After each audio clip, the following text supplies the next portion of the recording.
Shalom Israel, Shalom, Shalom. Brother Naquam, Watchman for Israel, coming back at you with these precepts and another Monday Night Fire, giving, of course, our honor and our glory to Yahweh by Shema Mashiach, Wamalak Yabushai. Double honors to the elect elders of the house of David. It's been in this truth for decades and decades, patiently waiting for the second coming of Mashiach, Wamalak Yabushai. A hearty, mighty shalom to all of the mighty men of the Most High God who are out there on the highways and byways pushing this truth, magnifying the ministry, presenting their bodies as a living sacrifice, and enduring all things for the elect's sake. Shalom, shalom. Shalom to all of the men that may not be out there on the highways and byways as of yet, but they're working on it. They're getting built up in the spirit. They're praying, they're fasting, they're studying, they're being diligent and abounding in the work of the Lord. Shalom, shalom. Shalom to all of the Aquath out there, the sincere sisters out there, holding it down in the households, reverencing their husbands, and those who may not be married or those who tend upon the Lord without distraction. Shalom to the ancient men, the children, the elected visitors scattered abroad throughout the four corners of the earth. It's like in everybody tuning in live for another Most High willing mighty Monday Night Fire. Nigel Blends, Don Israel, Princess Nikia, Israelite, Joshua Brewer, Shalom King, Kaya Yasha Allah, Brother Believe, Rocco Merriweather, Gabar Allah, Chosen John, and everybody else tuning in and that will tune in, Lord willing. Right? Sticky marriage situations, having a righteous marriage. Right? We've been getting a lot of emails, a lot of requests to kind of go into this topic through the spirit. And we want to dive into this through the spirit and power of Yahweh Bashmi Abashah. Right? Let's go to the book of Hebrews, chapter 13. Because you're going to have Satan enter into particular marriages, cause confusion, disorder, folly, vanity, and these spirits are going to be sent, and they could be sent to your household, they could be sent in my household, they could be sent in anybody's household at any given time, any given day. Anybody can get it, man. We was just going into that in the cold cut earlier. Any day, anybody can get it from Yahweh Bashmi Yahushua. Right? Here's what the Most High said, Hebrews chapter 13 and 4. Marriage is honorable in all, and the bed undefiled, but whoremongers and adulterers the Most High will judge. You see that? So there is nothing between a man and a woman that can be more honorable than a marriage between a man and a woman. Remember, in the world, you had all types of terminology for relationships, man. Situationships, an entanglement, boyfriend, girlfriend, jump off, freak off, madness, man. But marriage between one Israelite man and another Israelite woman, that is honorable in the eyes of Yahweh Bashmi Abashah. That's the bed undefiled, right? But whoremongers and adulterers the Most High will judge. And that is a defiled bed, a bed full of whoremongers, right? Which are men who profit off of sexual acts with their women. And then you have adultery, right? Adulterers are men who have sex with women who are promised to or married to another man. And in a woman's case, adultery is a woman who is promised to a man and or rather married to a man. They have laid down together, consummated the marriage. When that woman goes outside of her husband and lays down with another man, that is the act of adultery, straight up and down. The Most High will judge you. He'll judge you by damn disease. He'll judge you by death. He'll judge you by putting a spirit on somebody's husband to come blow your brains out and kill you. He'll have you damn jump off. These adulterers, they be jumping off of roofs, man, trying to escape from the wrath of the husband. These wives be getting beat to death with damn bare hands and blunt force deadly trauma because they committed adultery. The Most High be putting spirits on people, man. So it's very important that the integrity of marriage is maintained in these last days, man, because Satan is going to and fro in the earth. Let's go to 1 Peter chapter 5 and 8. Right? Let's go to 1 Peter chapter 5 and verse 8. Satan is going to and fro in the earth. And Satan to hop on your woman, Satan to hop on you, and then to try to cause confusion. And if you're not vigilant, and if you're not circumspect, you're going to get emotional and you're going to get caught out there. And then spirits could be in your marriage to cause you from falling out the truth. It could cause your wife falling away. You could, both of y'all could be falling away, and all hell could break loose, man. So both parties have to be vigilant. Really is up to the man, because the man is the head of the household. But that spirit that doesn't leave the woman just she just gets a pass to go the hell off. A lot of brothers give Eve a pass to go off with her husband. He's the head of the house, and as the man, 1 Corinthians 11:3. But I will have you know, with the head of every man, we know that, but that's not a license for Eve to go off, man. A lot of Eve do that. Well, you're the head of the house. You brought this on me. Well, the Lord also says a foolish woman pulleth down her house with her own hands in the book of Proverbs, the 14th chapter. So Eve, you don't get away with this either, man. Right? This is first. I want to get these preliminary precepts though. 1 Peter 5:8. Be sober, be vigilant, because your adversary, the devil, as a roaring lion, walketh about, seeking whom he may devour. And you have to be sober, man. To be sober isn't always talking about abstaining from strong drink, wine, beer. Being sober meaning having temperance, having self-control, being level-headed. In a state of the world full of World War III, sedition amongst governments, famine, the Most High has a heavy spirit of confusion and mayhem on the earth.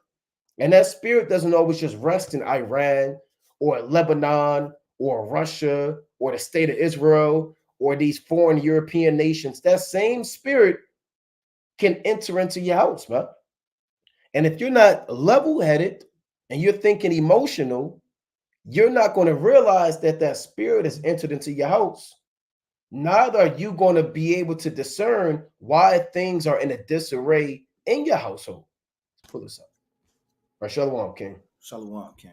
That's why you have to part of marriage is being sober. Yeah, you have your times of mirth and laughter, but you also go through adversity. You go through the trial, right? And a man has to be sober first and foremost, obviously, and a sister has to be sober. Be vigilant. Being vigilant meaning you're on the offensive. You're watching.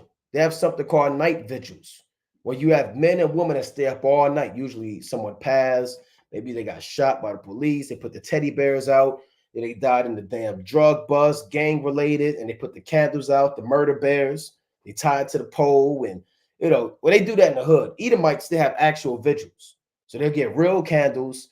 They'll rent out a state park, and they'll put pictures up of their high school graduation and God knows what, and they'll stay up all night, man. They'll call it a vigil, so that they stay up in the night season and they have a fire burning. So to be vigilant, it means to be awake, to be aware, to be alert, to watch. You have to watch for the adversary, man. See the weak points in your marriage, man. Maybe it could be communication. It could be a lack of diligence in the scriptures. It could be, I don't want to use the word carnal, worldly things. It could be y'all not spending time together. You have to be vigilant of the spirits that can hinder your marriage. Why? Because your adversary, the devil, as a roaring lion, walketh about seeking whom he may devour. And these spirits will hop on anybody, man. See, lions, they take pride in not being seen. Their power is in their stealth. Yeah, it's in their bite, it's in their pounce, but it's really in their stealth, right? Their ability to hide themselves from the prey. Rather they're in bushes, rather they hide in a cave. Their pride and their ability is in their stealth. That's how Satan operates, in stealth mode. He'll manifest himself as a spirit or as an angel of light, and he'll devour you, man. And if you're not aware of the lion that can be around, you're going to get caught out there. Whom resist steadfast in the faith, knowing that the same afflictions are accomplished in your brethren that are in the world. Meaning what? All these spirits that the devil, that the adversary may bring, they're not just resting upon you, they're resting upon the entire nation. Everybody's marriage will be tried, right? If you're in this thing, huh? You brothers that may not be married, or you sisters that may not be married, this is a admonishment, right? The Most High, he puts everything on trial. Everything goes on trial. Man goes on trial. Gold goes on trial. The elements are put on trial. There's a mighty trial for kings. You read in Wisdom of Solomon, the 6th chapter. The Most High has trials and judges every day. And he'll put your marriage on trial. He'll test your marriage, man. To see if a man is going to maintain integrity, if a woman's going to maintain integrity, or y'all going to split cause division and confusion, and be judged by the Most High. Right? You got it, King. Khan, that's right. Shalom, Israel. Right, to the brother's point, on top of that, you have to maintain good works too.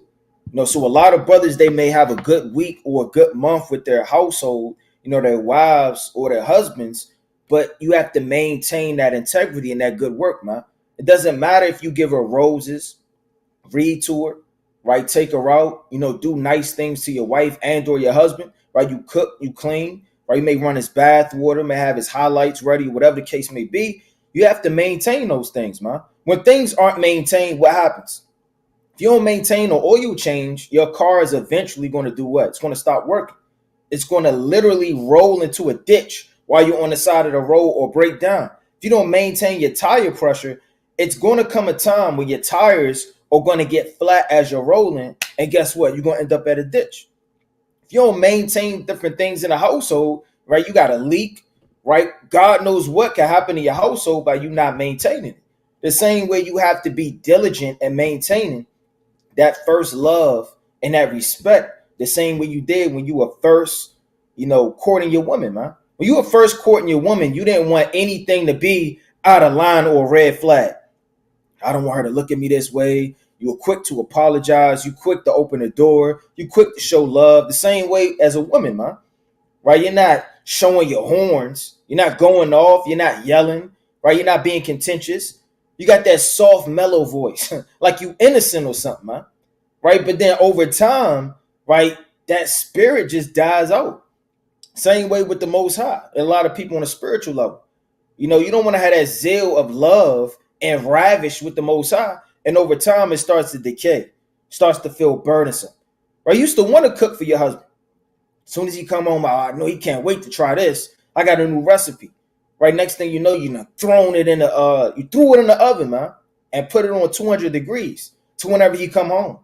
Right? It's the book of Titus, right? Chapter 3 and verse 14.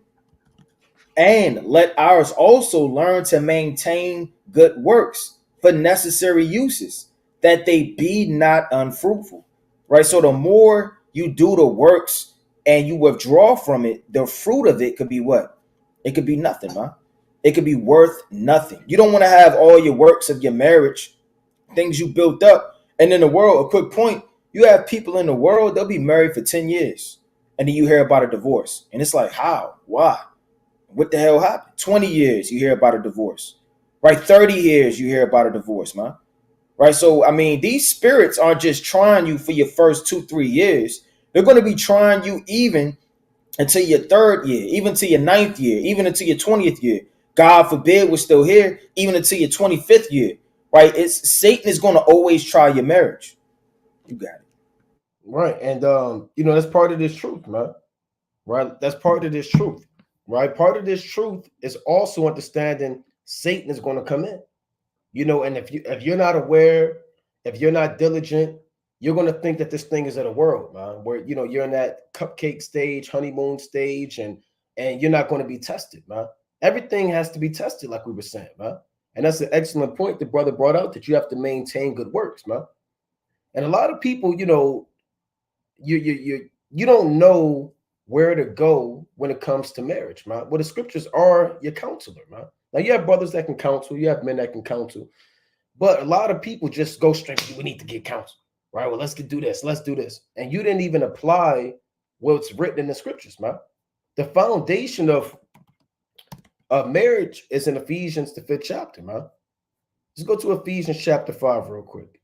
There's no greater value given to you by Yahweh Shai and counsel than what's written, man, in the scriptures. You can go to Esau, pay $300 a session, $350. And now they sit you down and you got to damn cash app them. You got to sell them the money and sign here and sign there. We are not liable for anything that happens in your marriage. Sign here and here. Or you can apply these scriptures, man. It's as easy as applying the scriptures. The Most High didn't leave nothing out. There's nothing that the Most High left out. I forgot to put that in a damn marriage.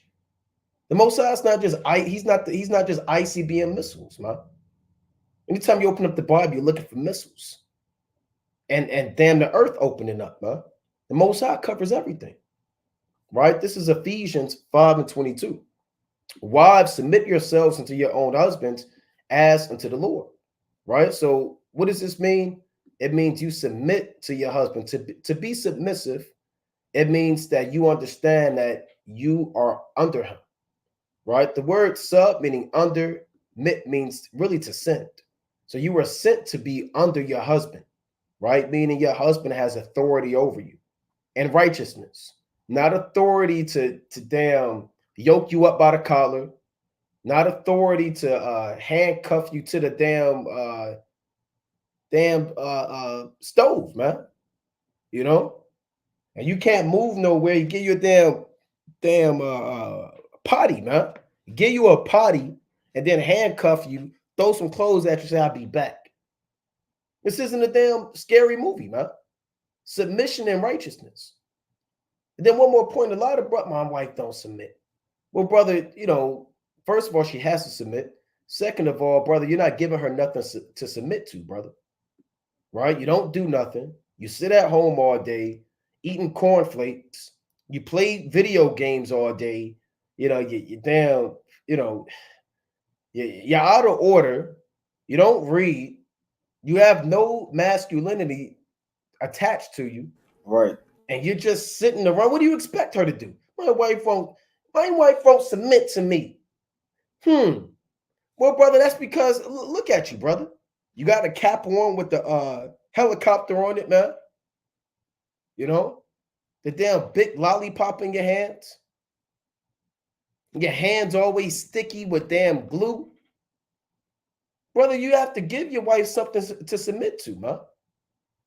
And in Colossians, it says, wives, submit to your husbands as it is fit in the Lord. Colossians, the 3rd chapter, if I'm not mistaken. So you brothers that as to have this problem of your wife not being submissive, you need to first and foremost examine yourself. Because Yahushua, why not submit to Yahushua? What reason did he give you not to submit to him? What has he done for us to say, you know what? I think I'm better off submitting to my own will. No, you look at the words of Yahweh Ba'ashem Yahushua. Who wouldn't want to submit to Yahushua? That's a spiritual wife should have. Who shouldn't? Why wouldn't I want to submit to this guy, this man? So wives, submit yourselves unto your own husbands as unto the Lord. What does it mean, as unto the Lord? It means the same way you would submit to Yahushua, it's the same way you would submit to your husband. Which means your husband should be in the spirit of Yahushua. Right? That's the duality of it. The husband should be moving in the spirit of Yahushua, and the wife should be submitting herself because she sees the spirit of Yahushua on you. And even if she may not see that spirit on you because you're growing or whatever the case may be, she still has to submit to you as she would unto Yahushua. Right? I'm going to read 2 more. This whole thing is good. I'm not going to read this whole thing. Right? But it reads, for the husband is the head of the wife, even as Hamashiach is the head of the church, and he is the savior of the body. So the head of the wife, meaning the husband, has the final authority, right? The wife may have points, she may say, this, that, and the third, but the husband, he has the final say so in the direction of the spiritual growth of the household and direction of the material growth in the household. He's the head of guiding his wife to Yahweh Ba'ashem Yahushua, right? Even as Hamashiach is the head of the church and he is the savior of the body. So you are the savior of your household, man. Back in the ancient world, you had fathers that served as really priests, man.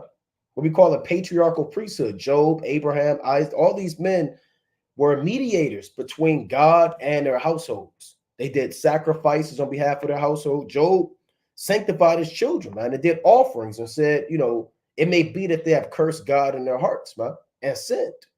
So they did sacrifice. They sanctified the households. You're responsible for sanctifying your wife, man. Cleansing your wife, right? If your wife is given to you with all, like we were given to Yahushua with all types of spots and blemishes, and Yahushua thoroughly cleansed us. He didn't just say, here's the 12. All right, let's just keep them the way they are. No, he cleansed the apostles. He breathed breath into them. He gave them life. He breathed on them and taught them and built them up. That's the same way that you deal with your wife. Your wife is going to come to you in imperfection the same way you were given to Yahushua in imperfection. Yahushua has built you up. You should be building your wife up.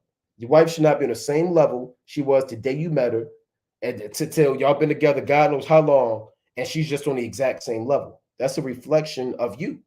But you got it, King. Khan, that's right. I want to get Sirach chapter 33 and verse 19. Because you don't want to give your strength over to your woman. You are over your woman. Right? Once you start giving your strength into a woman, you teach her an evil lesson against herself. Right? You teach her that she has preeminence, she has power, right? She's the head. She can manipulate, move around, and dictate what goes on in the house, man. See, a lot of brothers, they don't have direction in the household. So, I mean, their woman doesn't know what to do. Do I read today? When do I fast? When's the Day of Atonement? She doesn't know what's going on. So, you know what she does? She reaches out to sisters, right? She'll reach out to, God forbid, another man, right? She'll want to get counsel, right, from somebody else, right, about what? About how to run the household. When are the feast days? How do I keep them? Now you know came home from work. Your woman's watching somebody else on TV, and she's taking heed to everything he says over you because you don't give any direction, man. So she's a woman seeking to be led. Every woman is seeking to be led. From the time a woman is born, right? I know we're living under the curses now, so it may not be a lot of sisters now, but from the time we've been born, we've been under our fathers. And our fathers tell us what to do. They give us direction. They wake us up. They tell us when to go to sleep. They feed us. They give us structure. They give us hope. They give us discipline according to the precepts. And from that time, the father gives the woman away to what? To the husband. So from the foundation of the earth, the woman was always meant to be under a man. There's no precepts where the woman just have their days where they're just out in the world doing their own thing. And if they want a man, they want a man. If they don't, they don't. Right? It's okay for a lot of women to be eunuchs, but you still have elders, you still have priests, you still have kings, you still have men that women have to abide by, be under, and follow that structure. This is the book of Sirach, chapter 33 and 19. Give not thy son and wife thy brother and friend power over thee while thou livest. You give somebody your power, they're liable to trample underfoot everything for you, man. There's certain things you can't give your wife. It's not profitable for her to have all things, right? Con, brother, about to pull it up. So I thought the screen was showing the whole time. So lucky. Okay, con. It says, give not thy son and thy wife, thy brother and friend power over thee while thou livest, and give not thy goods to another.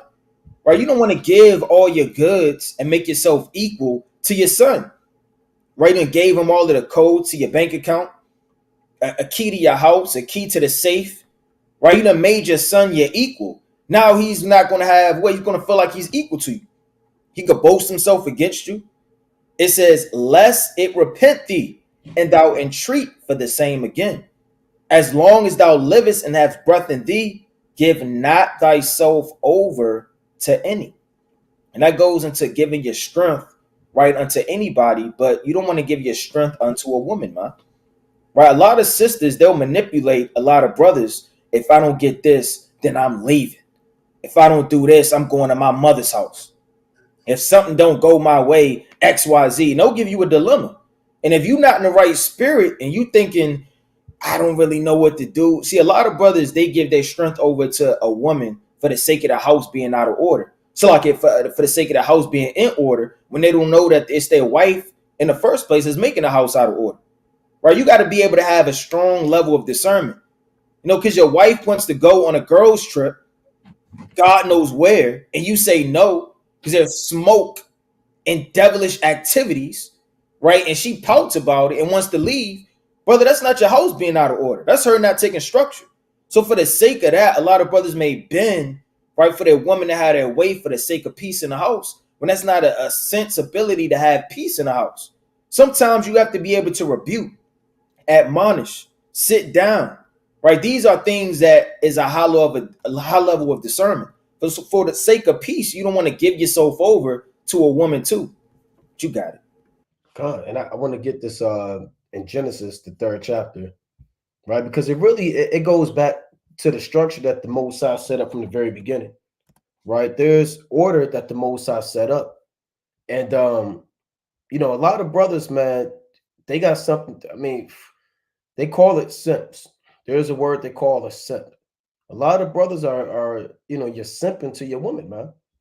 Your woman, she holds her hands out. She know you get paid. As soon as your direct deposit kick in, and says, snap her fingers, and then a lot, you damn give her half your check, man. And she damn gives you damn $10, man, and keeps the rest. Like I don't know if you remember the Jetsons intro. Yeah. And he had his woman, I believe his woman damn held her hand out.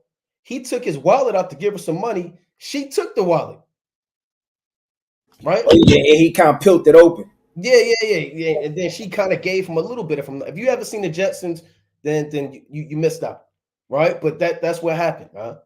And he had to, God knows what happened to him after that, dropping off damn Astro and ran out of damn space gas, and his woman got all this damn money, man.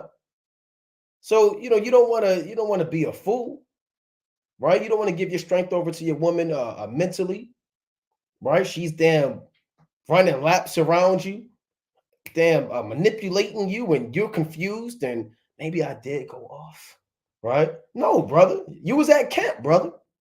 You was doing what you were supposed. Maybe I did come in late. She told me I had to be back by 8:05. Maybe I should have just left camp early, even though I was feeding the sheep, because she called me and said, come home. I'm wrong. I'm sorry. Right? It ain't no I'm sorry, man.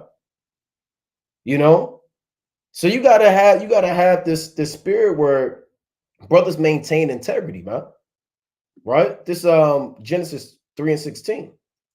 Unto the woman he said, I will greatly multiply thy sorrow and thy conception, and sorrow thou shalt bring forth children. And that's why you have women that have these labor pains. A woman can never get rid of labor pain. She could take all of the Midals and epidural shots during birth, and she's still going to have pain, right? The Most High set that up. And thy desire shall be to thy husband, and he shall rule over thee. So our desire should be towards Yahweh, Bashmi Yahushua, meaning we should chase after the Most High. There are certain precepts that says, Song of Solomon 1:5 on down, or 4 and down, draw me, we will run after thee, right? The king had brought me into his chamber. So we want to run after the Lord. The apostles, they desired the Lord. They asked them questions. People damn near stalked Yahushua, man. They was pressing Yahushua to learn the doctrine. They left all and forsook all to follow Yahushua. Lands, and Peter said, we have forsaken all and followed thee. What shall we have therefore? Yahushua asked him in another account, would thou also go away? And the apostle said, Lord, where are we going to go? So they were completely invested in Yahushua, because that was their desire. The same way a woman's desire should be towards her husband. Her desire shouldn't be towards her damn favorite TV show, or to her damn favorite dresses, and that's all she's into. Her hobbies. She likes to knit. That's her desire, right? She neglects her husband for her own desire. There's nothing wrong with a woman having pastimes and stuff like that, but really, a woman her desire should be towards her husband, man. Even one more account, even Naomi put Ruth on game and said, mark the spot that he's eating at, man, and wait till he's done eating, then kind of make yourself known to him. So a woman should really know her husband in and out. She should study her husband. She shouldn't be worried about the Revelation of 15th chapter, the 7 heads and the 10 horns. The number one thing that a wife should be studying is her husband. What he likes, what he doesn't like, what he's into, what he's not into, what pleases him, what displeases him. The same way we do with the Most High. We have to know what the Lord hates, what the Lord loves, what pleases the Most High. Tell you in Baruch, the 4th chapter, 4 and down, O Israel, happy are we. For the things that are pleasing to God are made known unto us. And that's a blessing.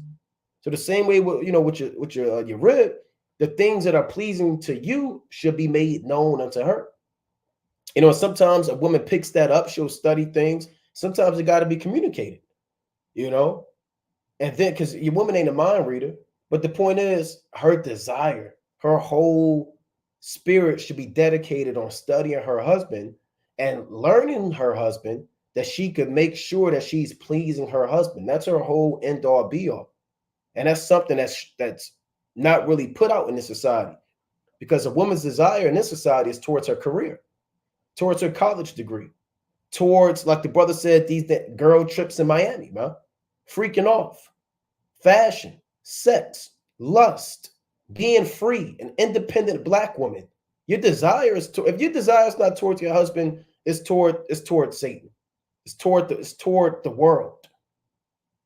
So these are things that for married women, to the brother's point, that you really have to reevaluate your mind and ask yourself, has your desire been towards your husband? Do you know what your husband loves, what he doesn't like, where he sits at, what's his favorite spot, what's his favorite color? Does he like to wear, t-shirts, or does he like this? And if you don't know anything about your husband, then that's a damn shame. But if you know all of the rap lyrics, all things about all these sisters and what she like and what she don't like, but you don't know your husband, it's a problem. And the latter part, it says, and he shall rule over thee. That doesn't mean he has his foot on your neck, right? But he shall rule over thee, meaning he is the one that's responsible for your soul. He is the one that cares for your soul, and he is the one to guide you to Yahweh Bashem Yahushua.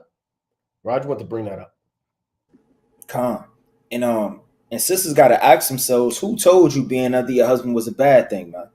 That's just something Satan has told you in America and throughout the four corners of the earth, right? That you need to be free. Nobody should tell you what to do. Right? You can get the book of Isaiah chapter 4 and verse 1, but the NIV. Con. Right? And we're going to read Isaiah chapter 4 and verse 1 in the NIV. Here it is. Yeah, 4:1. Okay, come. Right, it says, in that day 7 women will take hold of one man and say, we will eat our own food and provide our own clothes. So it's going to come a time where women aren't going to even care if their husband is financially, or a man can financially take care of them. They're so fixated on the ability of that man to lead them, the ability of that man's strength, his guidance, his understanding, to be able to follow this man, that they say, look, we're going to eat our own food and provide our own clothes. Right? They're not even taking heed to Exodus, or chapter 21 and verse 10. It says, only let us be called by your name, take away our disgrace. When a woman is out there by herself, single, with no head, she doesn't believe in Yahweh Shah, she's not in his truth, she's a disgrace. Plain and simple, man. You have certain animals, right? They're just wandering around, man. They're in the nighttime. You don't trust those wild beasts of the field. You don't trust a brother without a house and he just lodging wherever the night takes him. You don't trust a woman with no husband. She's not a eunuch, right? She's not chaste. She's all out in the streets. She doesn't talk to her father. She doesn't care to have a husband or a man over her, right? That's a disgraceful woman. So even in the days to come, these women's mind is an ancient mind. Your mind's going to go back to an ancient mindset. See, right now it's not ancient. It's fixated in this evil world, in this evil society. So the mentality, it says, only let us be called by your name, take away our disgrace. And a man can take away your disgrace. See, a man can show you things from another point of view you never thought. Why, I never know I was supposed to dress like this. I never knew I was supposed to talk like this. See, a man could teach you how to be more feminine, embrace your femininity, right? He could teach you how to cook and clean, not physically with recipes, but to be able to be a soul nurturer in the household, man. May not have had that in the world. May have been eating all fast food restaurants, hopping from this man to this club, and you never knew the mindset and the spirit to be able to be a nurturer in your household, to care for children. Right? It's going to take away your disgrace because it's going to give you back your natural order for you to keep the commandments and reverence your husband as reverencing Yahweh Shah. You got it. Con. And we right now we're talking a lot about women. We're going to get on you men too, because it takes two, but we have to speak about both. Now when you go, let's go to 1 Peter, the 3rd chapter. Right, let's go to 1 Peter chapter 3. Let me go back to the KJV in that. Right, this is 1 Peter chapter 3. I'm gonna read 1 through 7. It reads, wives and hold on, that's the NIV. Salakia. Right? Like what 1 Peter 3 and 1, likewise, ye wives, be in subjection to your own husbands, that if any obey not the word, they also may without the word be won by the conversation of the wives. Because again, the husband may not be in his truth, but the wife's behavior and spirit could compel this brother to start to look at his wife in another light and say, you know what? She's changed. She's better. We don't argue as much. She's in order. She's quiet. She's peaceful. She's modest. You know what? Let me check out that Israelite thing. Let me see that video you've been watching. What are you reading? What are you doing? Oh, I'm reading the book of Proverbs. Let me see what's going on. And then that spirit could hop on him and he could start coming into this thing. I mean, it was a brother that came to camp. Remember the brother, he showed up with the fringes on, the red and the black? Yeah, yep. See, first the brother was out of order. Yep. Right? And then the brother came back, all praise to the Most High, because his woman's in this thing and he had his fringes on, huh? And that's good within itself. So a brother could be won by the conversation of his wife. And just to put this out there, it is completely wicked and ungodly and a sin unto death if you leave your husband, even though he's not in the truth, and go deal with another man. I don't care what no other camp says, no other congregation. You got certain brothers saying, okay, well, look, sister, you leave your husband. Yeah, he's not really in our camp. He's not really in this truth. You leave him and you give him one of these mighty men. Look at all these men, right? And all the brothers kind of stand up and take your pick. Yeah, kind of start doing this and rubbing his beard, and you know what I'm saying? That's wicked, man. And then you got a lot of women who will email and reach out. My husband's wicked. He didn't do this. He didn't take the trash out. He didn't do this. Can I leave him? Right? No, you can't leave him. We're not those guys. We're not the Lord said with the Most High joined together, let not man put asunder. You know? We're not going to, unless it's a life-threatening situation, something with a high level of discretion, brothers will never tell you to leave your husband, huh? You know? Certain situations, you know, your life may be at risk or God knows what, and that's a case-by-case basis. But no, if your husband's in the world, guess what? You got to deal with it. You keep working on yourself, keep building yourself up, praying for your husband, fasting for your husband. Hey, he might come around, he might not come around. Just want to put that out there. You got to expect either or. He might get it and he might not. You have to accept that. Right? Let me read on. While they behold your chaste conversation coupled with fear, right? Because that spirit could hop on them and they could see you and they might start saying, you know, what is this thing about again? Whose adorning, let it not be that outward adorning of plaiting the hair and of wearing of gold or putting on of apparel, right? But let it be the hidden man of the heart and that which is not corruptible, even the ornament of a meek and quiet spirit, which is in the sight of God a great price. So before a woman put on all her carnal ornament, she got to put on her spiritual ornament. For she makes sure her bracelet match her earrings and her dress with her fringes and her shoes. She got to make sure does her meekness match her quietness. Does her humility match her submissiveness? She got to match her spiritual outfit up and look in the spiritual mirror and say, you know what? This is fly right here. I'm submissive to my husband right here. Hey, look, I'm quiet. Look, I'm out of order. I mean, I'm in order. Damn, this is a mean outfit. That's a spiritual garment that you got to put on, and that thing is priceless. Right? Verse 5. This truth isn't a fashion contest, bro. What sister got that? You see, she got that same hair wrap on from last week, right? You got certain sisters like that, man. You know, it's a fashion show.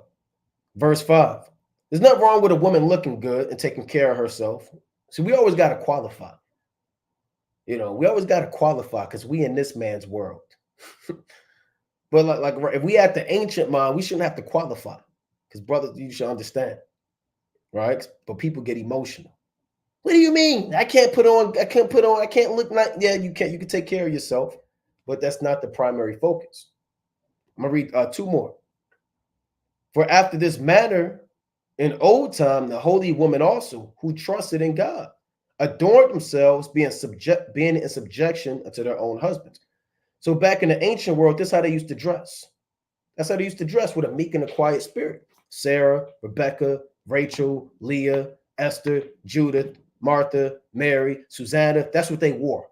That's how they adorned themselves. Right? That's what they wore. That was their outfit. Even as Sarah obeyed Abraham, calling him Lord, she didn't call him nigga. What's that? I always use that example from Why Did I Get Married? That Eve, the nigga woman Eve. Marcus. Angela. That was her name, Angela. Yeah, I think so. Damn, Marcus. They're just out of order, man. You know, call them in bands, pants, squaring up. And you got certain women that'll square up with you, man. They'll just start sizing you up, man. You know, they'll swing on you.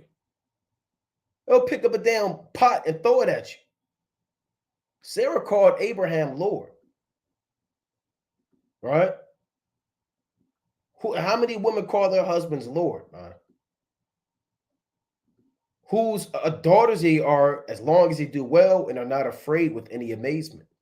Likewise, ye husbands, dwell with them according to knowledge. So you live with your wife in the spirit of the scriptures, not in carnality. I saw a comment on here that a sister said some men are controlling and narcissistic. Now, narcissistic is a word that's being used quite often. And certain men, they may be controlling, you know, and they may say, you know what?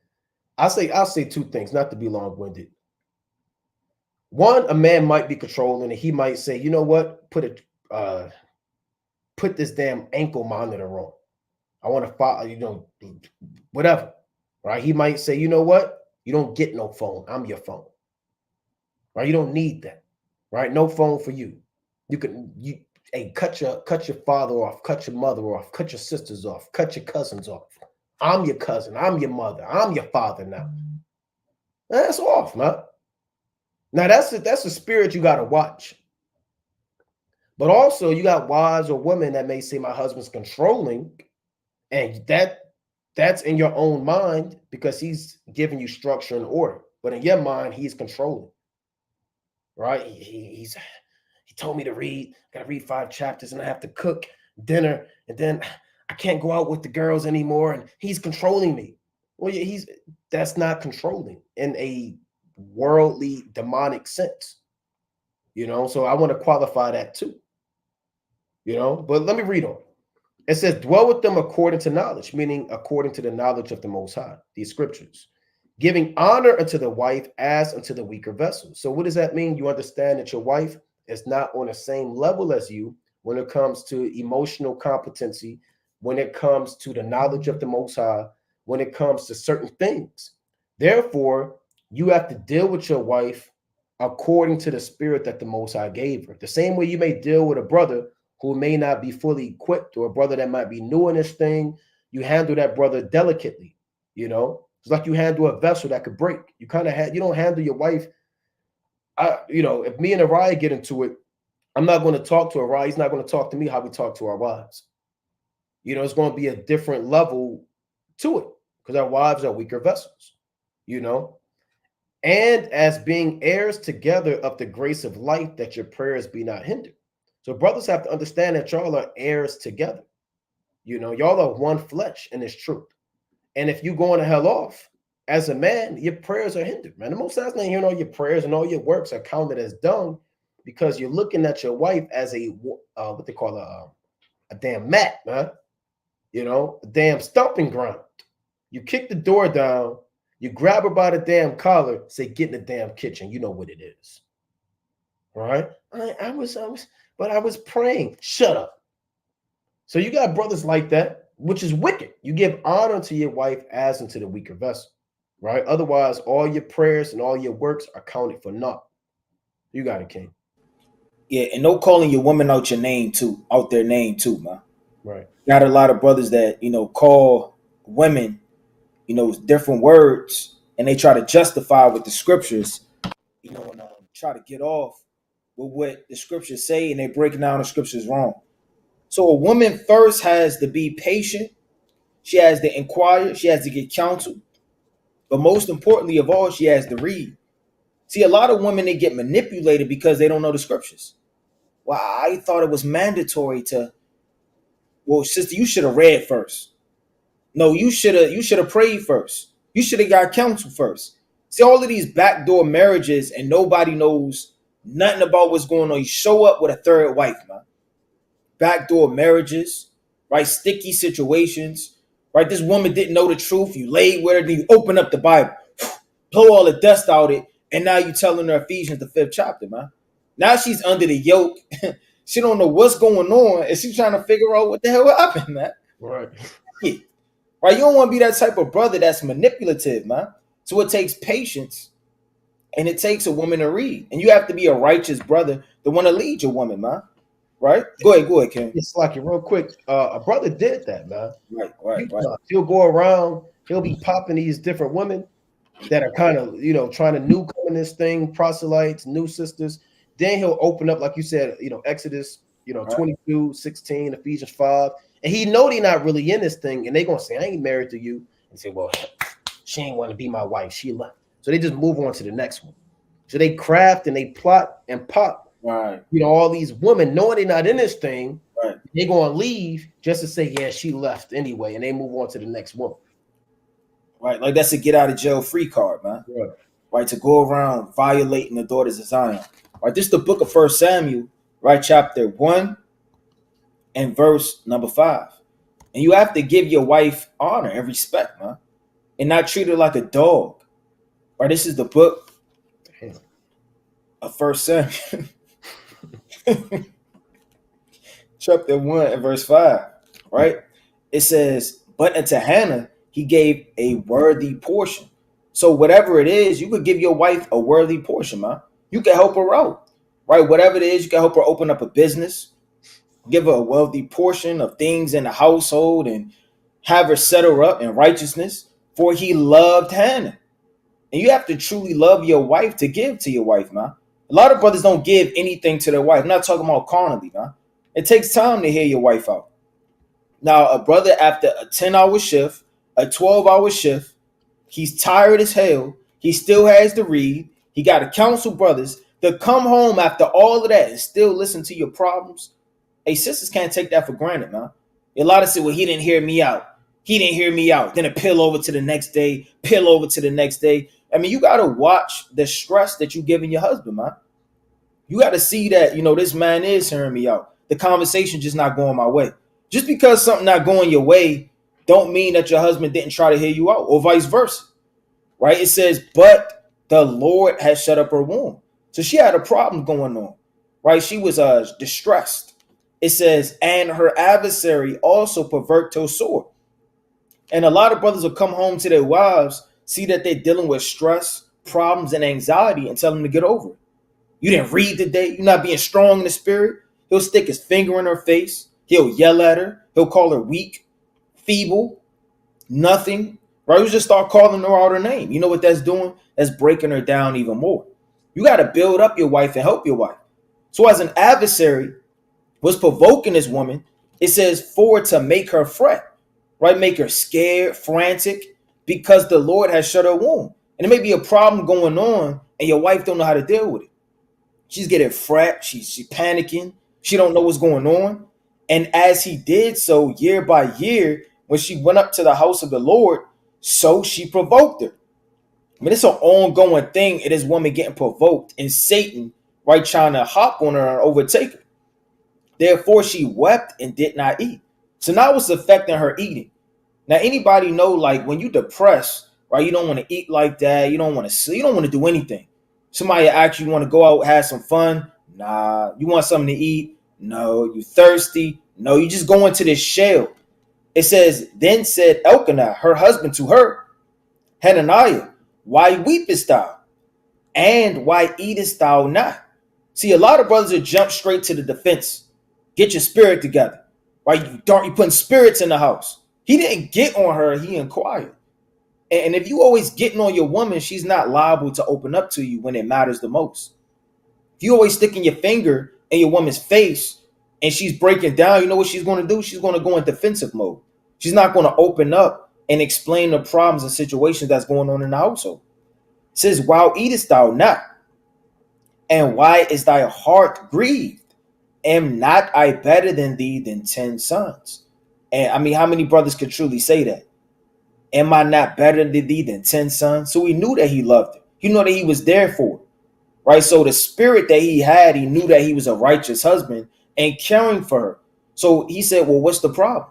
So you want to have that mentality like Hannah, like Elkanah. You could jump to verse 23 that Elkanah had, right? It's verse 23. It says, and Elkanah, her husband, said unto her, do what seemeth thee good. Tarry until thou hast weaned him. Only the Lord established his word. So the woman abode and gave her son suck until she weaned him. Right? I mean, that goes into trusting your wife. Your wife asking to go somewhere or do something, or she's figured out something that's good for her, she running by you, you always shutting it down. See the two options. You don't trust your wife, right? Or this woman, right? I mean, you don't trust your wife or you're evil, man. He said, Elkanah, her husband, said unto her, do what seemeth thee good. You don't want to always say no to your woman for no reason. You shutting her up. She can't go outside. She can't do nothing. Or whether you don't trust her. You're not giving her an opportunity to be a Proverbs 31 woman. Right? So he trusted his wife. Right? And it was order in the household. And through the mercy of the Most High, she overcame that spirit by the Most High treating and giving her sign. What you got? Con, that's a beautiful spirit, man. Right? Because you have certain brothers, they'll put a damn handcuff, man. A damn handcuff and manacles. Some men say I only like my wife, what they say, barefoot and pregnant in the kitchen, man. You know, and that's not a wise spirit to have. So what we're gonna do is, Salakia, we're gonna put this link in the chat for anybody that would like to come on, right, for this on this topic, right? We're not going over the 7 heads and the 10 horns, right? We're not diving into the 70 weeks. So Right, this link, debates. you said what? Right, with debates. Yeah. Right. Yeah. So this link is on there for brothers that want to hop on, and or sisters. And if you married, you want to definitely consult with your husband. Don't leave the room and then go in the bathroom and try to hop on and put on, block your face off, and your husband trying to figure out where you went, and you on a Monday Night Fire, and he thought that you was watching the kids, and all hell breaking loose, man. So we'll drop this link for brothers that want to hop on. I want to get this precept too. I want to go to the book of Tobit. Right? I want to go to the book of Tobit, chapter 2. Right? Let's go to Tobit, the 2nd chapter. And I want to start at verse 11. Right? Now, when you read this account, remember Tobit, Salakia. Tobit was blind. Remember, Tobit was blind. Tobit had a steady income. He couldn't work. And his wife took on women's work. Right? His wife took on women's work to help keep the house going through the spirit. This is Tobit chapter 2 and verse 11. And my wife Anna did take women's works to do. Right? Let me get the brother in here. Got a brother that want to hop on. Shalom. Shalom. Shalom, King. Shalom, Kings. Y'all bless me, Shabbat. Y'all bless me, Shabbat. Now this is Tobit chapter 2 and 11. And my wife Anna did take women's works to do. So you have wives that could do women's works, right? You have righteous, like the brothers going to the Proverbs 31 women, right? Your wife could do women's works, man. Right? Your wife don't have to sit around and babysit the stove all day, man. She just babysit the stove all day, right? And the refrigerator. She never leave unless it's in the kitchen and the bedroom, right? You have wives that do women works. You have women that sew. You have wives that may have a side hustle, a side job. They make garments, etc. Right? It reads, and when she had sent them home to their owners, they paid her wages and gave her also besides a kid. So they gave her a bonus, man. They gave her income and they gave her a bonus. And when it was in my house and began to cry, I said unto her, From whence is this kid? Is it not stolen? Render it to the owners, for it is not lawful to eat anything that is stolen. So this is an argument. You have arguments in the scriptures. Yes, Tobit is one of the elect, but now, hey, guess what? The Lord said you will have trouble in the flesh, right? And he kind of jumped straight to conclusions. You stole this, right? Give it back to the owners. What the hell are you doing? Let's see what happened. It reads, verse 14, but she replied upon me, it was given for a gift more than the wages. Howbeit, this is my bonus. Howbeit, I did not believe her, but bade her render it to the owner. So they're going back and forth, right? They're going back and forth. She said this, he said that. But ain't nobody calling nobody out their name. Ain't nobody, where's the account of Tobit flipping the table? Being a lion in the house. Where's the account of who's the wife? Anna picking up something, throwing it at him. Right? You might get into it with your woman, but they maintain order and peace in the house, man. You got certain arguments that get violent, man. One brother said he wake up every morning, he start tussling with his woman. They wake up and the first thing they do, they look at each other and they start tussling. I don't know if you remember, one brother said he had to crush his woman's side, man. He said she was running off at the mouth, I had to crush her left side, which is wicked, man. Right? And he had to damn box her rib cage in, man, because they got into it. So here you are, strife in the house, right? It reads, but I did not believe her, but bade her render it to the owners. And I was abashed at her. But she replied upon me, where are thine alms and thy righteous deeds? Behold, thou and all thy works are known. So even though she was right in this situation, she never disrespected her husband. She never called him out his name. You know, she never raised her voice. She never damn got physical. She never got carnal. She actually asked him a question that made him really think, man. She said, where are thine alms and thy righteous deeds? Meaning the Most High sees the works that I'm doing. You know, he sees that what I've done has been in innocency, man. He sees that what I've done was in the purity of my hands. All your works are known. So what is she saying? All my works are known too. So there's a way about going about, you know, dealing with matters with your husband too, man. Because you're going to get into it, man. I don't know that one marriage where a husband and a wife didn't get into it. The only people that don't get into it are these guys like Floyd Mayweather or these athletes, and they got these women they could just deal with. They just there for money. You don't got no time to get into it with them, huh? They just on your coattail, just chasing the money, chasing the bag. And they going, you know, they're not going to tell you anything about yourself. They're going to go with everything, and you ain't going to get into it with them. But there's a way that even with strife in the household, that there's respect, there's order, there's a mutual love for one another. And she even went about it to her Lord, she ain't raised her voice and cuss him out. She said, where are thine alms and thy deeds, man? You know, there's a way to go about dealing with a king and your Lord. Even on my point, Nathan, he's a man, he went before David, he had to give him a parable, man. Bathsheba had to go before David and kind of say, Lord, you know, X, Y, and Z. So even if you're a sister and you kind of disagree with your husband or vice versa, there's a way to go about it. I want to bring that up. You got it, King. Con. I want to get in that same book, right? They got into it again, the 10th chapter, right? It's the book of Tobit, chapter 10 and verse, right? I'm going to start at, this whole thing, I ain't going to read all of it. I'm going to just get straight to the point, right? Verse 4. Then his wife said unto him, my son is dead, saying he stayeth long. And she began to bewail him and said, now I care for nothing. Right? So now she's wailing, she's upset, she's sorrowful, she's in misery. She giving her mind over to that her son is dead. Right? It says, I care for nothing, my son, since I have let thee go the light of mine eyes. To whom Tobit said, hold thy peace, take no care, for he is safe. So he's trying to comfort her.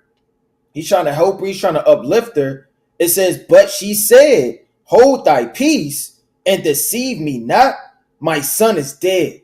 So he telling her to be, don't be sorrowful and give yourself over. You want to stand to that sorrowful spirit, so that, I mean, he got to kind of go back and forth to uplift this woman. Now that isn't room for another brother to say, well, I told you, you're not listening, right? Give her over to God knows what, yell at her, point at her. It says, but she said, hold thy peace and deceive me not. My son is dead. And she went out, did eat no meat on the daytime, and ceased not whole nights to bewail her son Tobias. Right? So she said, what? Hold thy peace? Meaning, how can I? Right? And she went outside, she probably crossed her hands, her shoulders. Right? She was in a very sorrowful spirit. It says, verse reading on, it says 14 days of the wedding were expired, and Ragu had sworn that he should spend there. Then Tobit said to Ragu, let me go to my father, and my mother took no more to see me. But his father-in-law said unto him, tarry with me, and I will send thee to thy father, and they shall declare unto him how things go with thee. Right? So, I mean, you had that spirit in the house too. So I mean, you got to really kind of look at it. Maybe sorrowful on your wife, maybe misery. She may be catching hell, right? She may have lost somebody, a job, or whatever sorrowful spirits may try to hop in the household. You got to take this account to uplift your woman and not break her down, right? And continue to console her and lift her up, right? Because she may not agree. You may say everything's going to be all right. Well, everything's not going to be all right. Well, you got to have faith in the Most High. Well, I mean, we have faith. Maybe this is judgment. She may not be optimistic and wise and understanding the just balance of the Most High and have faith like you do. So you got to be that stronger vessel. Khan is right, man. And it's important to go over these because you got a point, Amos. A lot of people think that this thing is supposed to be just sweet, man. You come in this truth and you see marriages and everything ain't what you think. Everything ain't what you see on the outside. So you gotta know how to deal with these matters on an internal level through the spirit, man. I want to get this in 1 Corinthians, the 7th chapter. Right? You got different examples of marriages, man. You got Jacob and his wife, Rachel and Leah. You got Isaac, you got Rebecca, you got Abraham, you got Sarah, and you got to really study the dialogue and the conversations and see the spirit on these marriages and righteousness and pattern yourself afterwards, man. Let's go to Genesis. I want to go to Genesis, the 26th chapter, if I'm not mistaken. This is Genesis chapter 26 and verse 6. And Isaac dwelt in Gerar, and the man of the place asked him of his wife, and he said, she is my sister. For he feared to say, she is my wife, lest, said he, the men of the place should kill me for Rebekah, because she was fair to look upon. So this is a different situation. You got a husband, you got a wife, they're in a jam. You might be in a jam, something might be happening. Your husband make a call. He make a quick, swift decision. There's no account of Rebekah kind of bucking up. Hey, you know what? I think that that's a lie. Hey, if your husband make a quick decision, hey, and it's in the spirit, you got to go with it, man. Right? Your husband might say, you know what? This is what we're going to do today. We're going to do this. We're going to make this happen. But did you always, did you ever? Sometimes you got to go with it, man. Now, that doesn't mean that a woman can't convey a particular point or whatever the case may be, but sometimes things are in the spirit, man. It's not always time to really to say things, man. Sometimes you got to trust your husband just outright, man. Your husband say something, hey, look, say you my sister. What the hell you mean say you my sister, man? All this? You want all, even say something real carnal, man. You see this right here? This your sister? Nah, you want my, and they start being real vulgar, man. You wasn't saying that last week, and all types and just causing confusion. And your woman got to go with sometimes you got to go with the flow, man. Because everything's not going to be planned. Everything's not perfect. We're in this man's system. We in captivity. Things happen in life. And your husband might make a call. And guess what, man? He did a quick audible. You might have a playbook and a nice system. Sometimes you got to do an audible, man. You watch these football games that go up to the line, the quarterback, you're like, this ain't what I thought I was going to see. Then the damn cover 3, I thought, we ain't ready. Hold on, let's do an audible, man. Damn, tap his damn head and make some moves. And guess what? I never seen a wide receiver say, you know what, man, hell with that. I'm going to run this damn go route, man. The center, he never looked back, say, what the hell? They trust the quarterback, man. Sometimes the husband got to quarterback this thing. Right? I want to read on. It reads, so it's 2 points I wanted that. The trust that a wife should have in her husband, and sometimes you may have situations that may not be in your control. You just got to make a quick call. Right? Verse 8. And it came to pass when he had been there a long time that Abimelech, king of the Philistines, looked out a window and saw, and behold, Isaac was sporting with Rebekah, his wife. What does that mean, sporting with Rebekah, his wife? When you sport with your wife, it means what? You joke, you play, you laugh, right? You might hold her in your arms and she might laugh, get off me, and you kind of, whatever, man. Whatever brothers do with their wife is sporting. So being, the marriage isn't always just you walk in the damn house with a damn ruler in your hand, man. Right? And you're the damn professor. You got a damn paddle and a ruler in your hand. And she got to write on a chalkboard like Bart Simpson, I will be a submissive woman. I will be a submissive woman. I will be a submissive woman. Damn 100 times, man. Hey, certain brothers that got their women typing up essays, man. MLA format. They grade it. They give it back to them. Do it over again. All types of lowercase signs and punctuation and circle and, write it over. Certain men have no pleasure with their wives, man. It's just business. I'm your head, you my woman, and y'all don't laugh together. Y'all don't have any mirth together. Y'all don't have any type of y'all not even friends, man. It's just business. Strictly business. It's time to lay down. You know what it is, right? But it's lay down time. It's Wednesday. It's 9:30 p.m., right? That's wicked, man. Alarm went off. Huh? Says, damn, alarm went off. He blow the damn air horn, the one that you got with your hand. And he blow the damn horn, man. She closed her, yeah, here I come. And she go upstairs, right? That's wicked, man. There's no, you gotta have some spontaneity, man. You gotta have some love in this thing, man. It ain't no just, it's Wednesday, 9:30. You know what it is. Damn woman. Oh, right? You say, hey, it's 9:30. You know the deal. Ephesians 5. You know what it is. That's wicked, man.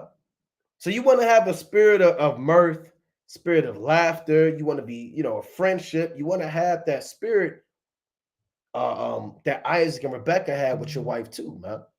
Right? But brothers got it. Con. Let's go to Proverbs, Salaki. Proverbs chapter 31, right? I want to start at verse number 12. That's very important because there's nothing more beautiful in the sight of the Lord than a husband and a wife that agree. And a lot of people tend to forget that you're unified under the spirit of Yahweh Shem Yahushai.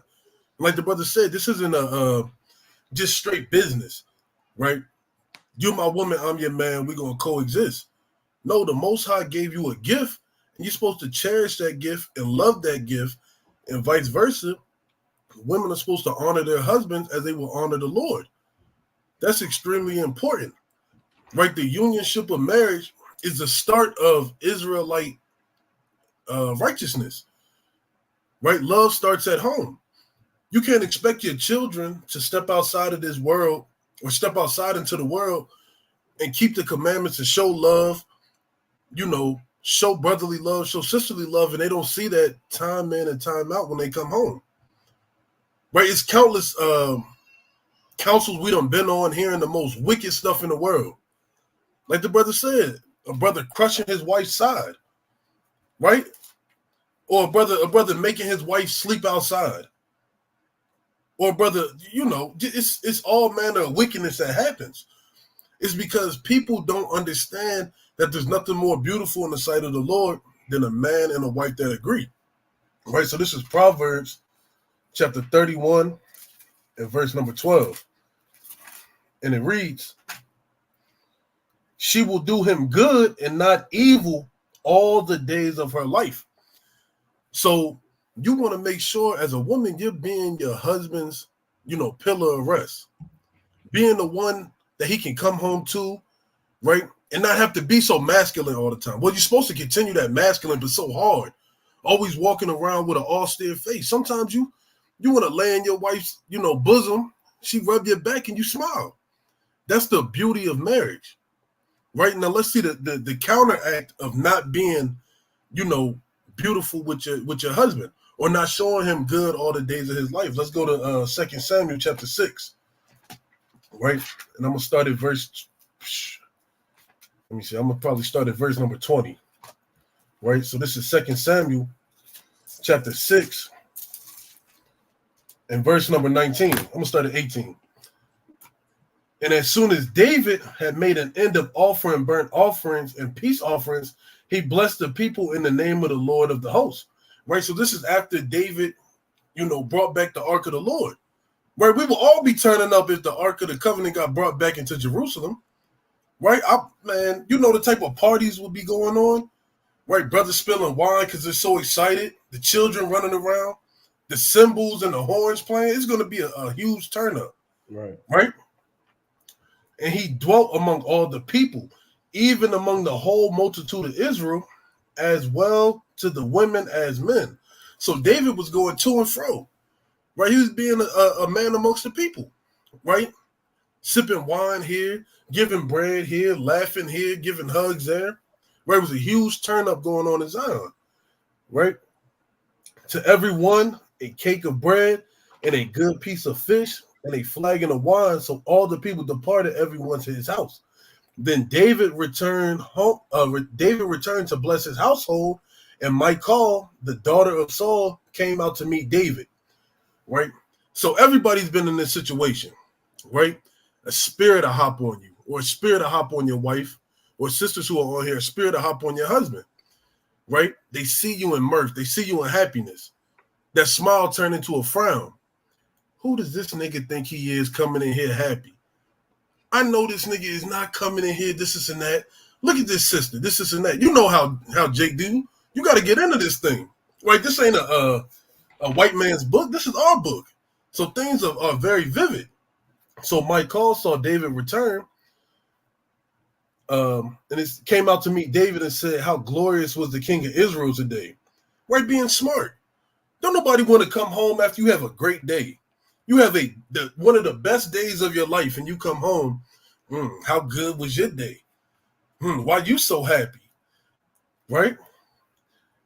Today, who uncovered himself today in the eyes of all the handmaids of his servant as one of the vain fellows, shamelessly uncovering himself. And you got to be mindful not to be damn antsy, not to nitpick, not to sit there and try to cast somebody down in the midst of their mirth and their joy. You got it, King. Yeah, quick point. I mean, when did David do that, man? I mean, when did that happen? He just stripped himself naked for the women. That never happened, man. Right. And who wants to have to deal with that? Who wants to come home to have to deal with a spirit just of anguish and anger and defeat? Right? You're supposed to be the pillar of rest to this man. Landing back onto the point Ariah said earlier, it's a whole bunch of stuff that men of the Lord have to deal with. Men got to deal with outside of the household. He come home to have to deal with something else. Right? That's heavy on your soul. That's heavy, man. Then you start saying things you ought not to say. Then you start acting all type of crazy because that spirit of Satan hopped off of that woman and hopped on you. Right? So let's see what happened. And David said unto Michal, it was before the Lord, which chose me before thy father and before all his house to appoint me ruler over the people of the Lord, over Israel. Therefore will I play before the Lord. Right? You sitting here trying to convict me for something that I'm happy about, and you don't even know what you're talking about. You speaking all these vain words and not knowing that you tripping yourself up, not knowing that you casting a stumbling block before yourself, right? And these are things that we have to remember, because this happens in households all the time, right? Lord forbid anybody on here that get off of this live and this damn thing happen. You so happy because you got the precepts, you feeling good, you rejuvenated in the word. Next thing you know, a spirit hop on your spouse. Now all of a sudden, all hell breaking loose, right? So you got to be mindful of these things, and you got to be able to be acceptable and accepting of soft words to, move wrath to the side, that the words of the Lord may dwell amongst your household. Right, I'm gonna finish this off. And I will yet be more vile than dust. So that spirit, David was like, look, I'm gonna be more vile to you than you were to me. You trying to bring down my joy while I was praising the Lord, I'm gonna be 10 times worse unto you, and will be base in my own sight. And of the maid servants which thou hast spoken of them shall I be had in honor. Therefore, Michal, the daughter of Saul, had no child until the day of her death. So the Lord made her eat her words. The Lord caused her to be brought down and cast down in the midst of the whole congregation. Right? It was a shame in the ancient world not to bring children unto your husband. Right? You were that outcast that everybody pointed out, like, yeah, she can't bring kids. Right? We don't want no dealings with them. So you have to be careful how you deal with your husband. And on the contrary, how you deal with your wife. Because you don't know how the Lord is dealing with each person individually. Right? Not saying that we're David, but the Lord can be dealing with the brother Yardan way more than he's dealing with the three of us on here. So you got to be mindful. And chiefly because he's your head. And he's your means to salvation. He's the one you're supposed to reverence as the Lord. So you should be doing good unto him all the days of your life and no evil. And if you do have that evil spirit that you want to say something or you want to, cause a scene, because everybody has that moment, step outside, pray unto the Most High, count it to 100. Damn, drink a whole gallon of water before you overthrow your household. Calm. And I'm going to get this precept in Ecclesiastes, right, chapter 9, verse 9. Right, and the Most High, the Most High gave you your wife. That's your blessing. Right, I mean, we don't have much in this life, man. We got the brotherhood, all praise to the Most High. Right, we got our family, and then we have our wife. I mean, what does the Israelite man really have, man? Right, we got a boot on our neck. We don't have no money. Right, we always get no press. Spirits are traveling to and fro. We have to show ourselves strong 24/7. We can't be frantic. We can never be weak. And we're all in the flesh. What joy, what outlet do you really have, man? To take away the love and joy you have with your wife, you're making everybody your enemy, man. Your brothers aren't with you 24/7. I don't live in Amos's attic, man. I'm not in Yardan's garage. Right? We don't see each other all the time, man. The times we do, all praise to the Most High. But you see your wife 24/7. You with your wife all the time. How much more rejoice in the times and the seasons that y'all have together, man? It's the book of Ecclesiastes 9 and verse 9. It says, live joyfully with the wife whom thou lovest all the days of thy life, of thy vanity, which have given thee under the sun. So the Most High gave that to you, man. Right? I mean, a lot of people in this world, they may have carnal gifts given to them by carnal people, right? Which are items that could deteriorate and be destroyed, or that could be stolen. Right? Your wife was given to you, hand-selected, hand-picked to you by the Most High. And that's beautiful when you actually think about it. The Most High formed her from the foundation of the world just for you. It says, which ye have given thee under the sun all the days of thy vanity. For that is thy portion in this life. That's your portion, man. All your laughs, your fun, all of your memories. That's the portion the Most High gave you, man. It says, a portion in this life and in thy labor which thou takest under the sun. So, I mean, you have to really look about it and see how you're dwindling and wasting the time that the Most High gave you, right, with your wife on madness, disagreements, quarrels, and contention. Right, it's the book of Proverbs chapter 5 In verse 18, let thy fountain be blessed and rejoice with the wife of thy youth. Right? On one fold, that's talking about wisdom, right? But on another fold, it be talking about your physical wife, man. You have to rejoice in the wife of thy youth, right? It says, let her be as the loving hen and the pleasant roe. Let her breast satisfy thee at all times, and be thou ravished always with her love. You want to be ravished, you want to stand with the love of your wife. You want to bring forth memories. You want to have good times, man. But this place is not going to continue much longer. The times that y'all do go out, y'all do have fun, right? Y'all have that one thing in common, right? You may always love war movies, destruction, right? You may love to play basketball. She don't get down with none of that. But y'all got that one thing in common. All praise to the Most High. Enjoy that. Be ravished in that, man. Don't let the little situations and quarrels overtake your whole marriage. And I got a quick precept to add to that. This is Luke, right? The classic. This is St. Luke chapter 1 and verse 5. There was in the days of Herod, the king of Judea, a certain priest named Zacharias of the course of Abia, and his wife was of the daughters of Aaron, and her name was Elizabeth. So these are two Levites, and they were both righteous before the Most High, walking in all the commandments and ordinances of the Lord blameless. So there are also commandments on how to deal with your wife. Zacharias was blameless in his marriage too, man. It wasn't just, okay, he didn't eat pork. Okay, he kept the Sabbath day. Okay, this brother, kept the Passover. He was walking, and everything that we're going over, he was blameless in it. Same thing with Elizabeth, man. She wasn't just, okay, she had a hair wrap on, she had a dress on, she had a fringes on. She was blameless in her marriage too. All of the scriptures that go into patience that brothers are going into, that go into humility, that go into joy, they did that, man. And that's something that you and your wife should want to achieve, right? You see this brother, our forefather, his wife, they walked in all of the commandments of the Lord blameless. They were blameless. She couldn't charge him on nothing, right? He couldn't charge her on nothing. And you want to be blameless in your marriage, man, as much as you can be in his flesh. Right? You want to be known as to, I can't talk to him.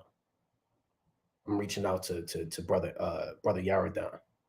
Your wife shouldn't be scrolling through looking to call brother Yaradan, man. Right? He did it again. Right? And then Yaradan, not saying Yaradan would do this, but he did what? Right? And then they start talking. Man. It was a brother that did that, man. He'll reach out to this brother's wife, catching hell. He'll reach out to her. Now they talking, and now they flirting, and next thing you know, they freaking off, man, straight up and down. So you want to be blameless in your marriage, man. You don't want to be known as the damn lion in the house. You come in from the plantation, everybody scattered, right? They just drop everything they doing. You hear glass break, people drop the damn plate of food they had, man. Hear feet running up the stairs and running downstairs, and damn, all hell break loose, man. Right? And then, you want to spend time with your family. They don't want to be around. I'm busy. I'm not. It's families like that, man. They don't want to be around their father, man. And, they don't want to be around the mother because, they going to raise hell and all hell breaking loose. And I'm busy. I'm on the phone. And all, you don't want that in your household, man. You want to be a blameless husband, man. And you want to be a blameless wife, man. You don't want to be the wife or the brother. No, I already know the food ain't going to be ready. Let me just get me something to eat on my way home, man. I already know, right? I already know they ain't going to be on time, right? So look, you got to leave the house at 8:00. Matter of fact, let me just say 7:30. I already know you're not going to be ready, right? You don't want to be known for just shifting up the whole spirit, man. Right? You want to have a blameless name as a wife, and you want to have a blameless name as a husband, right? Damn Jersey watcher, right? So like I got two precepts to land me off of that. Right, this is Ecclesiastes chapter 5 and verse number 18. Behold, that which I have seen, it is good and comely for one to eat and to drink and enjoy the good of all his labor that he taketh under the sun in all the days of his life, which Yahweh giveth him, for it is his portion. So it's good to be able to come home, like the brother Naquan was saying, and to know that your wife has cooked your favorite dinner. Your children running downstairs to come and hug you, right? You can come home and know that you are escaped from the ways of the world, right? That's a beautiful thing, because marriage is labor, man. Marriage is a roller coaster. You got your ups, you got your downs, your twists, your turns, your flips, right? You even got some roller coasters that stop and they go backwards, right? That's what marriage is. But it's beautiful that you can just enjoy and see the goodness of your labor, right? Because anything worthwhile having, you got to put forth all your effort to get, just like the kingdom of heaven. So it's good to see these things, to be able to come home and have love, have peace, have joy, to see that you following the commandments is not in vain. But also it's twofold, that you got to both put in 100% effort. Marriage isn't 50-50. The husband put in 50%, the wife put in 50%. Everybody has to put in 100% to make the household that the Lord has blessed, that y'all both understand the truth. You both know your Israel. You both walking in the law, statutes, and commandments to be prosperous and to magnify his name. Right, let's go to Sirach, chapter 26, and I'm going to start at verse number 13. Right, and it says, the grace of a wife delighteth her husband, and her discretion will fat his bones. Right?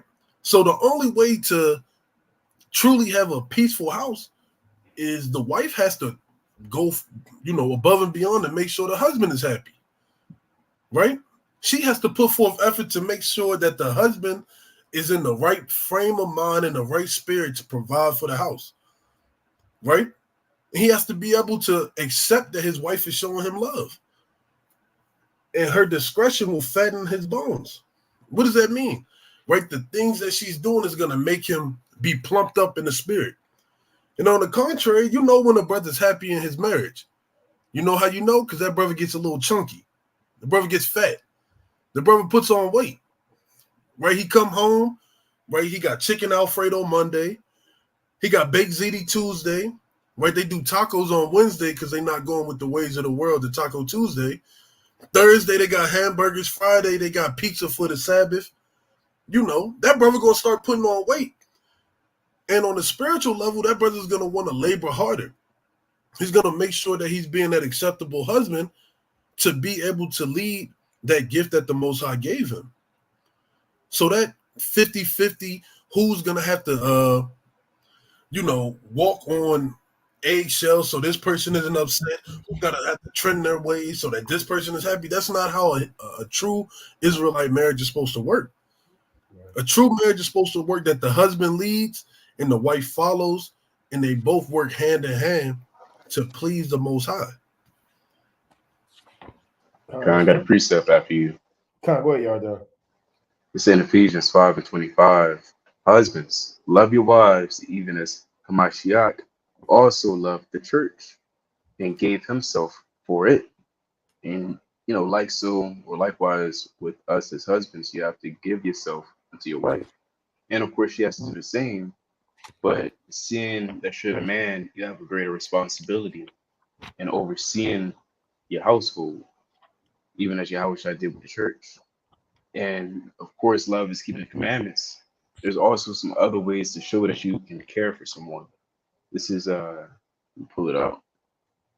Sirach chapter 2, verse 11. For the Lord is full of compassion and mercy, long-suffering and very pitiful, and forgiveth sins, and saveth in time of affliction. Those are characteristics or attributes that we can apply to ourselves in the household. You don't always have to not show compassion. You don't always have to not show mercy. I mean, there's times you got to be merciful. You got to be long-suffering. You got to be pitiful, even as the Most High is with you.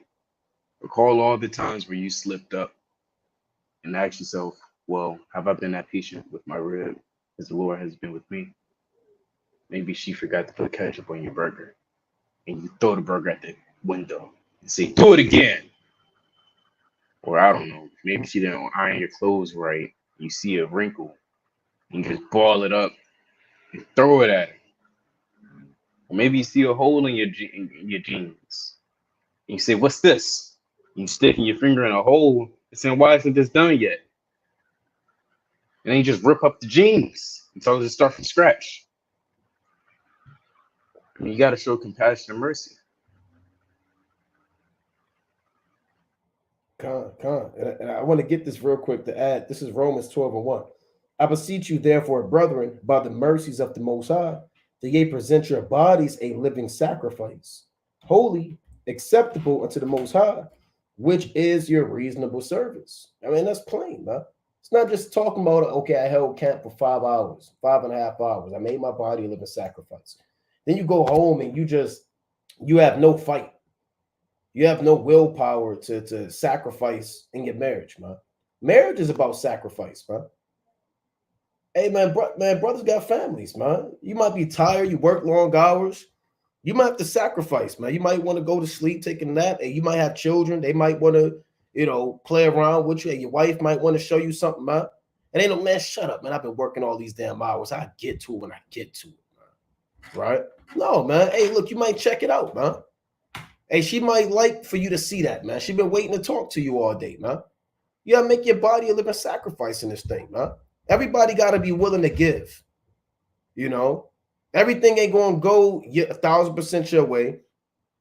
And that's not a reason to get upset. And everything isn't going to go her way. Both of y'all got to know that, man. You got to get, and the Lord said, give and take in Sirach, the 14th chapter, man.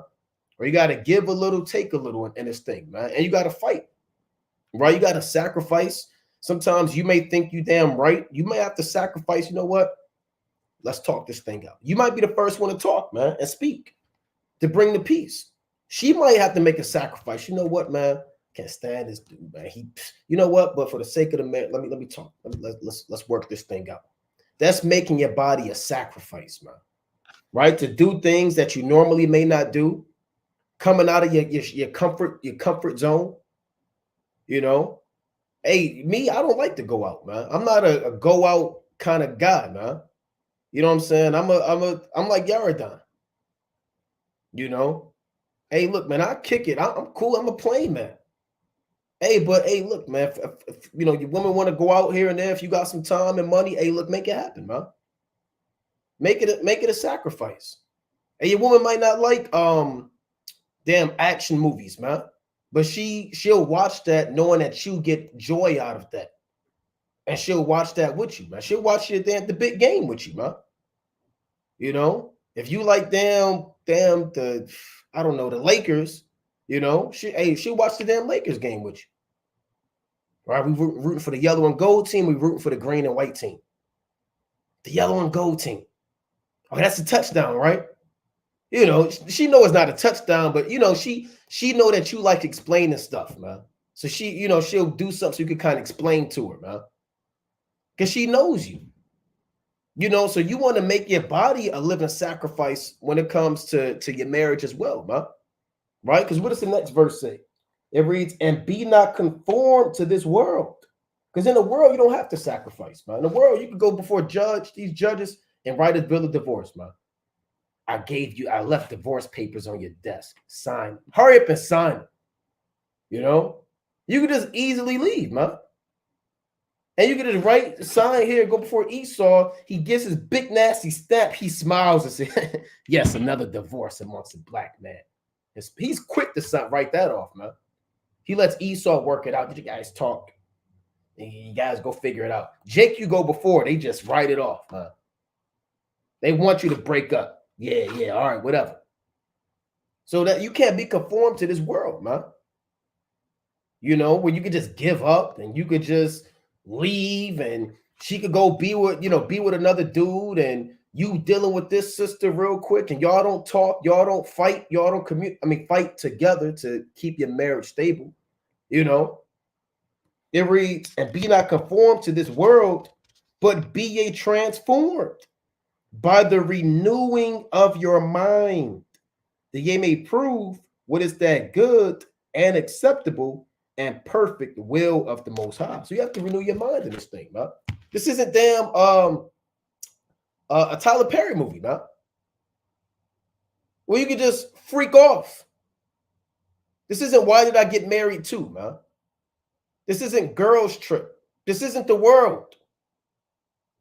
Right? This isn't, I'm women, what they say, women are more intelligent than men.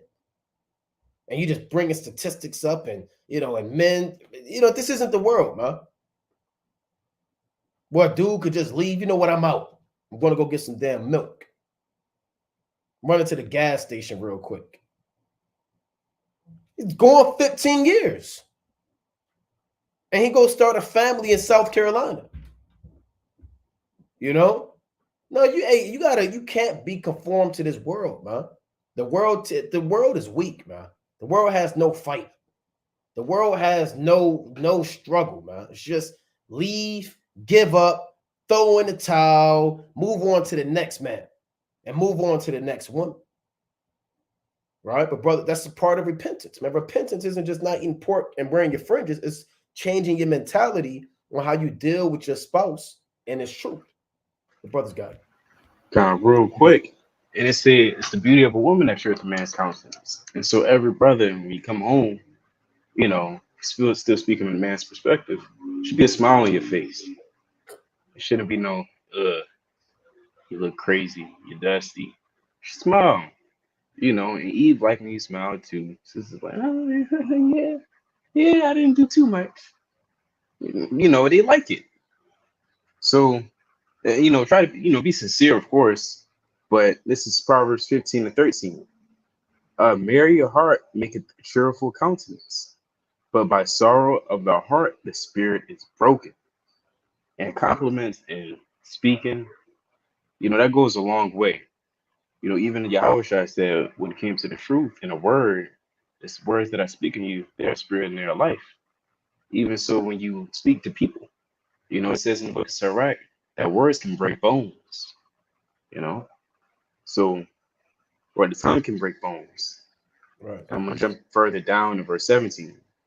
Better is a dinner of herbs where love is than a stalled ox and hatred therewith. And it made me think about the movies where you have the wife downstairs or maybe the husband upstairs and they just eat in separate rooms. And they got separate beds. And they say, good night, honey. Good night, honey. And they both turn off their lights. And the bed is like 15 inches apart. And that's how they sleep. That's not love. You just slowly separate them. And you don't know it yet. Because, there's no cheerfulness in a household. And like Amos was saying, you both got to put 100% in. It's no 30-80 or 20-20. It's 100.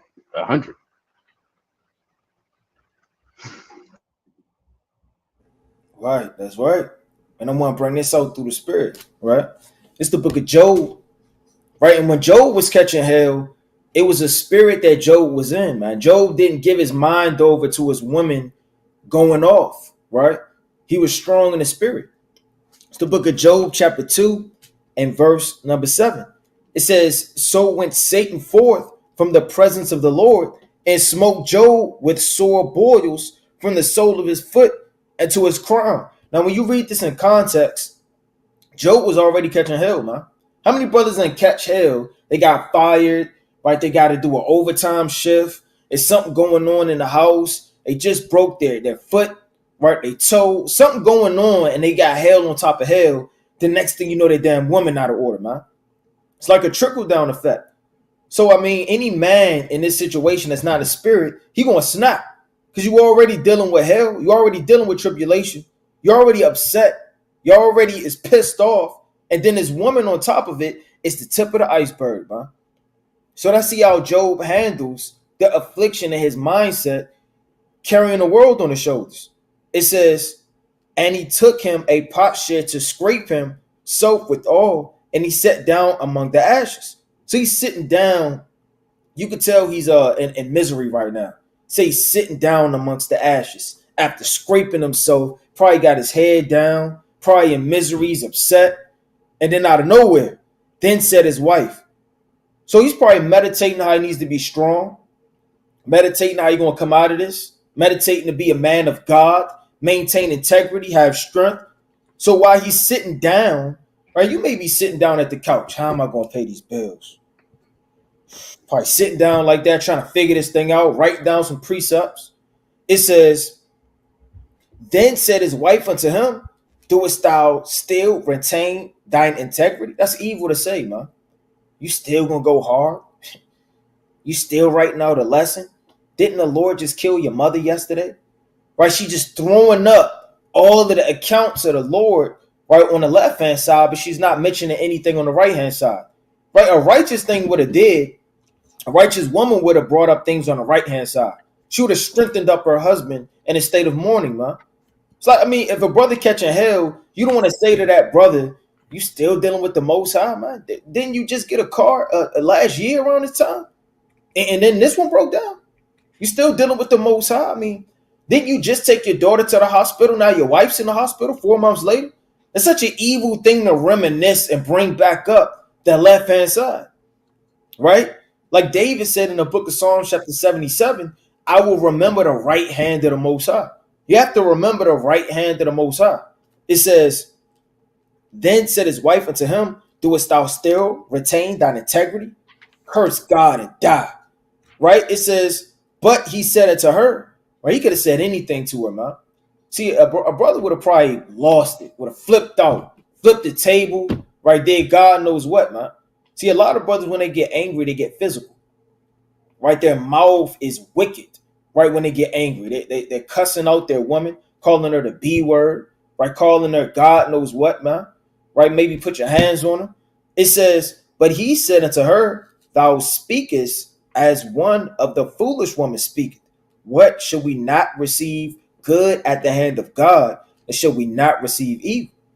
And all this did not Job sin with his lips. So even when Satan was trying to tempt him, not only, with his family, not only with, all of his sheep, his cattle, right, his children, even his wife, he still didn't crack. He still stayed strong in the spirit. So you got to perceive when your wife got a demon on you, man. You know what? You speaking like a foolish woman speaking.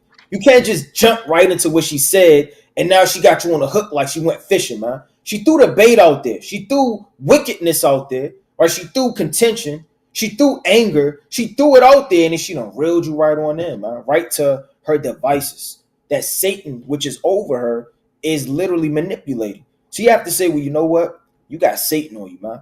Sometimes you may say it out loud. Sometimes you may not say it out loud. It's not expedient to say things all the time. You may lay it to your heart. You know what? I feel like it's a spirit in the house. But let me go out, come back in. It may be not time to rebuke. It may be time to rebuke. All this is with a high level of discernment. Brothers got it. Con. I want to get Oh, you got it, King. No, go ahead. Con. 2 quick precepts. I know we about to hop into letting people come up, but to let me back on what the brother Orion was saying. Quick, Jersey Watcher is not coming up, right? He wants to come up. He came out in Atlantic City, and he was off, so he's not allowed to come up. Hey, wasting his time typing for no reason. But let me back on what the brother Orion was saying. This is Ecclesiasticus or Sirach chapter 27 and verse 28. Mockery and reproach are from the proud, but vengeance as a lion shall lie in wait for them. So when you get stirred up in the household, you may be getting into it with your wife. She may say that one thing that triggers you. I don't know. Maybe she might call you the B word. Maybe she might say something off, or you never know. And vice versa. Your husband may say something that triggers you. We have to be more in the spirit to resist that temptation to want to get your get back, right? To be the first one to say something back to hurt each other's feelings, because that's all the argument is you both saying things to try to hurt each other's feelings, right? Because, shoot, at the end of the day, y'all both looking like fools. Y'all both looking like fools in the sight of the Most High. It was an account. A brother was going at it with his wife. I'm not going to say who it is or give any information too much, but he was going at it with his wife, and he got so mad. He got enraged. He came in the house, slamming stuff, throwing stuff. He fell and damn dislocated his arm, trying to outdo her being upset. right? They both stoop in the lows. Now they both look crazy.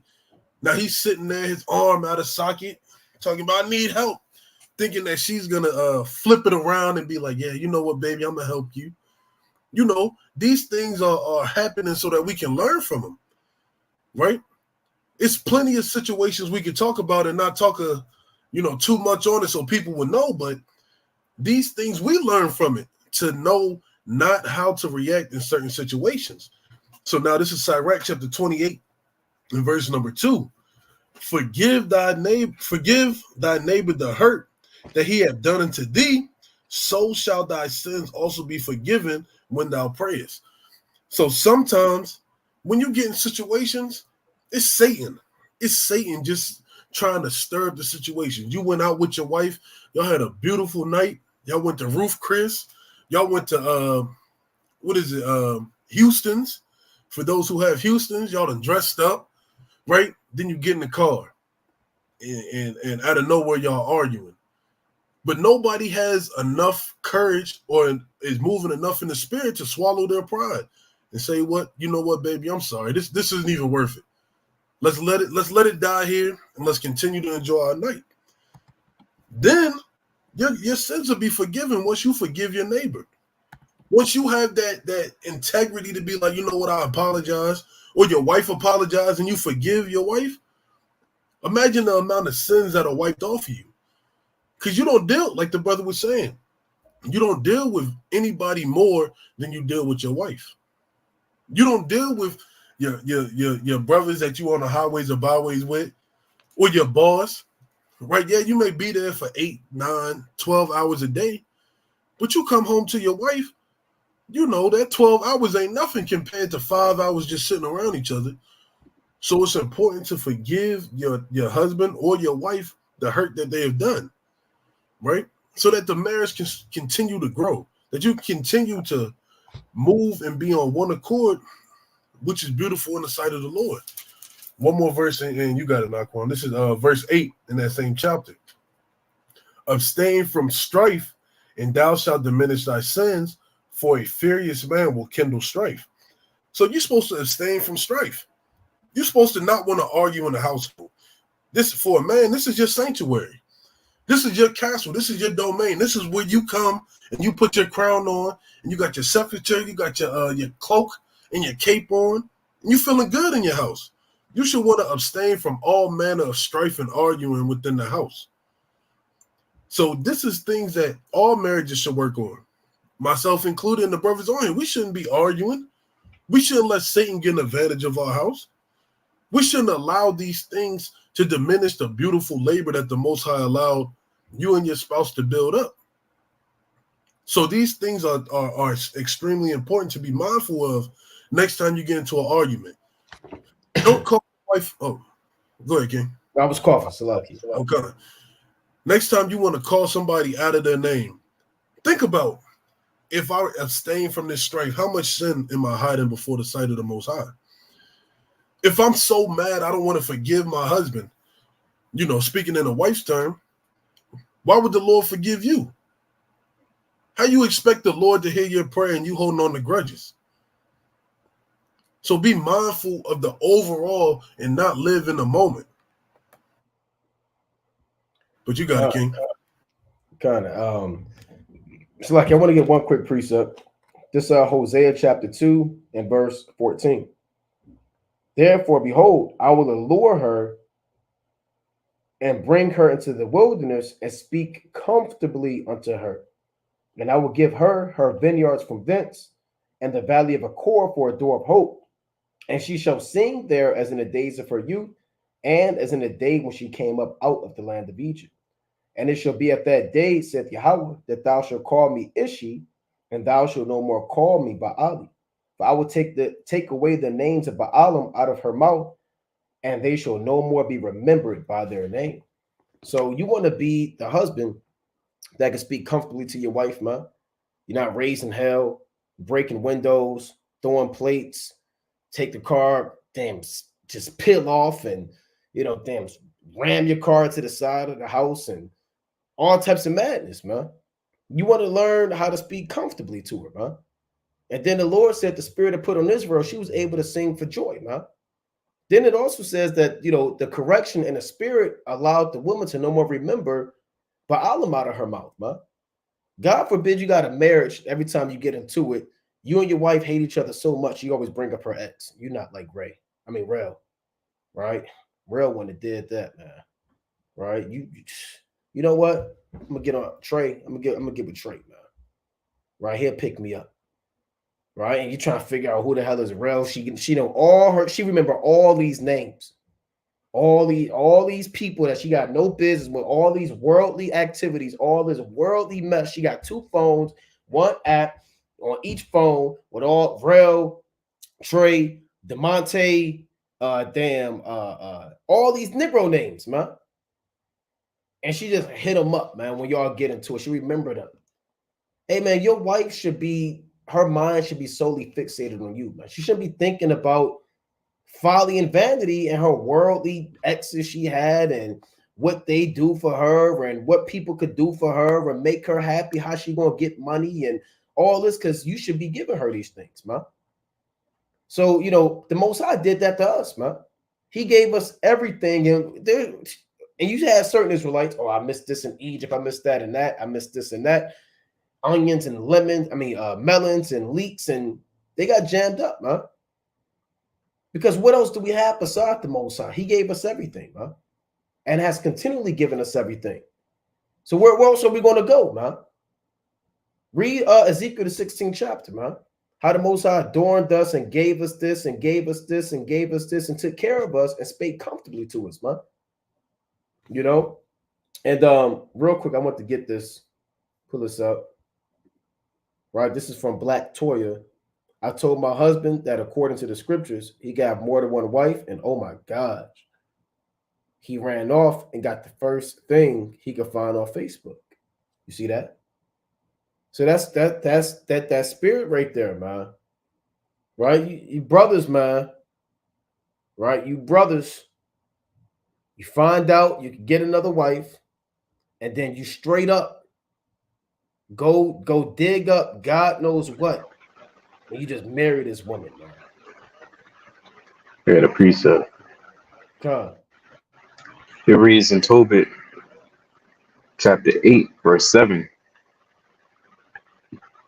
And now, O Lord, I take not this my sister for lust, but uprightly, therefore mercifully ordain that we may become aged together. And if that's the way that it happened, it definitely sounds like, he didn't take all things into consideration. He didn't, according to how, he's saying it happened, he didn't prove her. If he just ran and got the first woman, like she was a soda pop out of a machine, that's madness. It's sick. It's inconsiderate, and it can bring forth spirits. Now, on the other hand, Lord forbid, or if there was the case that he was talking to her prior, it's just a lot of worms in the can. It sounds like an unclean spirit of lust. It also, that I hold, that I yield. I just wanted to bring that precept out. And I wanted to get something too, through the spirit. You got to watch that type of spirit. I'm not sure how you told your husband that, right? If you said it in wisdom, right? I don't know if it was a discussion. I don't know how it was presented to him, right? But nevertheless, that brother shouldn't have that type of mentality to get the first thing off of Facebook, man. That's off. Right, let me get this real fast. Right, it says, let me read this real fast. It says, don't know what to do from there either, just waiting on instruction from the Most High. Right, so you may want to come up if you can. If you can't, because your husband will let you, whatever the case may be on the comment board. And we have the email, watchmanforisrael77@gmail.com. Our brothers do an excellent job counseling on there as well. But it's the book of Sirach, chapter 23, and verse, I'm going to start at 16. It says, 2 sorts of men multiply sin, and the third will bring wrath. A hot mind is as a burning fire. And you don't want to be around a brother, he always want to fight. He always want to draw guns. He always want to get into some mischief. he always quick to be hot on a matter. Somebody stepped on his shoe. Now he's act as if somebody committed adultery with his woman or something. Huh? Somebody accidentally stepped on his shoe. He act like he got robbed. Next thing you know, you want to fight the brother, want to do a stab out, shoot out. You don't want to run around with a brother that has a hot mind or a sister that has a hot mind. She always be saucy and she always want to go back and forth with somebody. It says a hot mind is as a burning fire. It will never be quenched till it be consumed. Right? Whether that's death, whether somebody beat you up, whether you get locked up, whether you get quenched or somebody sits you down for all of that hot spirit that you're flaming in. It says a fornicator in the body of his flesh will never cease. When it says never cease, that moment he will not stop, man. It don't matter if it's 12 o'clock at night, man. Damn, 3 o'clock in the morning, right? I mean, if it's his damn cousin, this man will not stop till he kindled that fire. It says till he have kindled a fire. And that's wicked, man. You don't want to be that type of brother that's just all over the place. You know, when you got certain brothers, I mean, they court 5 women at one time, 10 women at one time. And they take and they pick. Okay, well, she's going to be my first. She's my potential second wife. She's my potential third wife. And I'm courting them all at the same time. You can't court 7 women, 10 women all at the same time. Your mind's not right. You're all over the place. I mean, where do you have time to pray and give to the Most High and to fast and to build up one woman? Trying to build up 9 women at one time. So, I mean, sister, I'm gonna be real with you. If he's going for the first thing smoking on Facebook, right? He's liable to be going on Instagram. He's liable to be on all of these different Snapchats and what else is out there? Twitter, yeah, TikTok. I mean, if you know about Facebook, then what don't you know about? If this is his spirit, he's probably trying to convert people at his job, right? He's probably all over the place on sick apps. God forbid. But if he has that spirit in front of you, and sisters got to perceive, if this is the spirit you can pick up on your husband when he's around you, what the hell spirit is he have in the dark when nobody's around? It says all bread is sweet to a whoremonger, and it don't matter how the woman look, right? She could be and I'm not talking about physical attributes, but she could be a raging demon inside, man.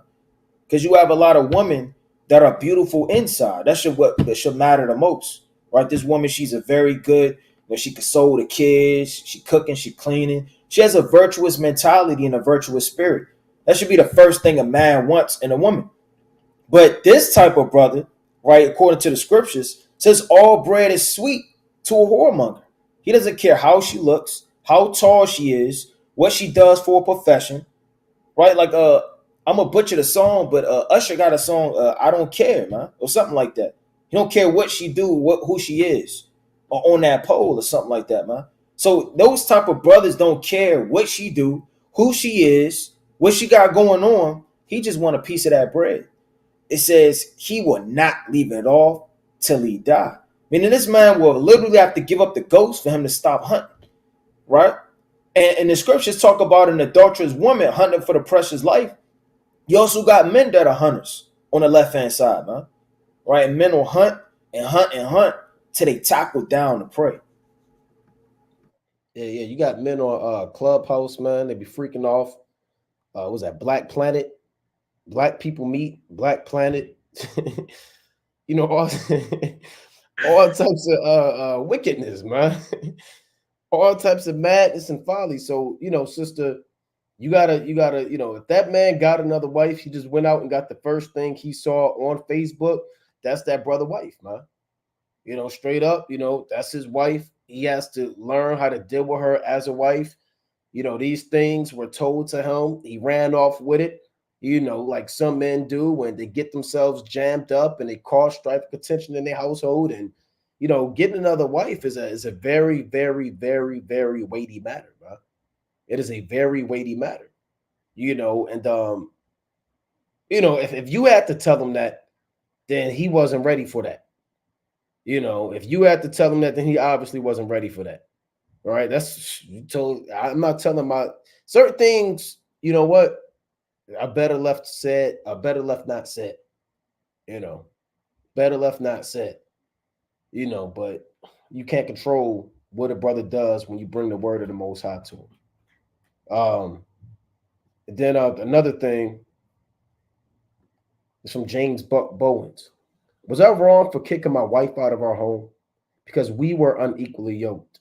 There was one day left for the Feast of Unleavened Bread, and she goes out and buys candy containing yeast and sneaks eat. So I told her we had to talk. I was calm, not arguing. She became combative, challenging me. So I sent her to her mother's. She refused to start wearing a dress, even though our daughters were. She moved to Texas and came back after a year. I told her we are going to live by the scriptures. She was not with it.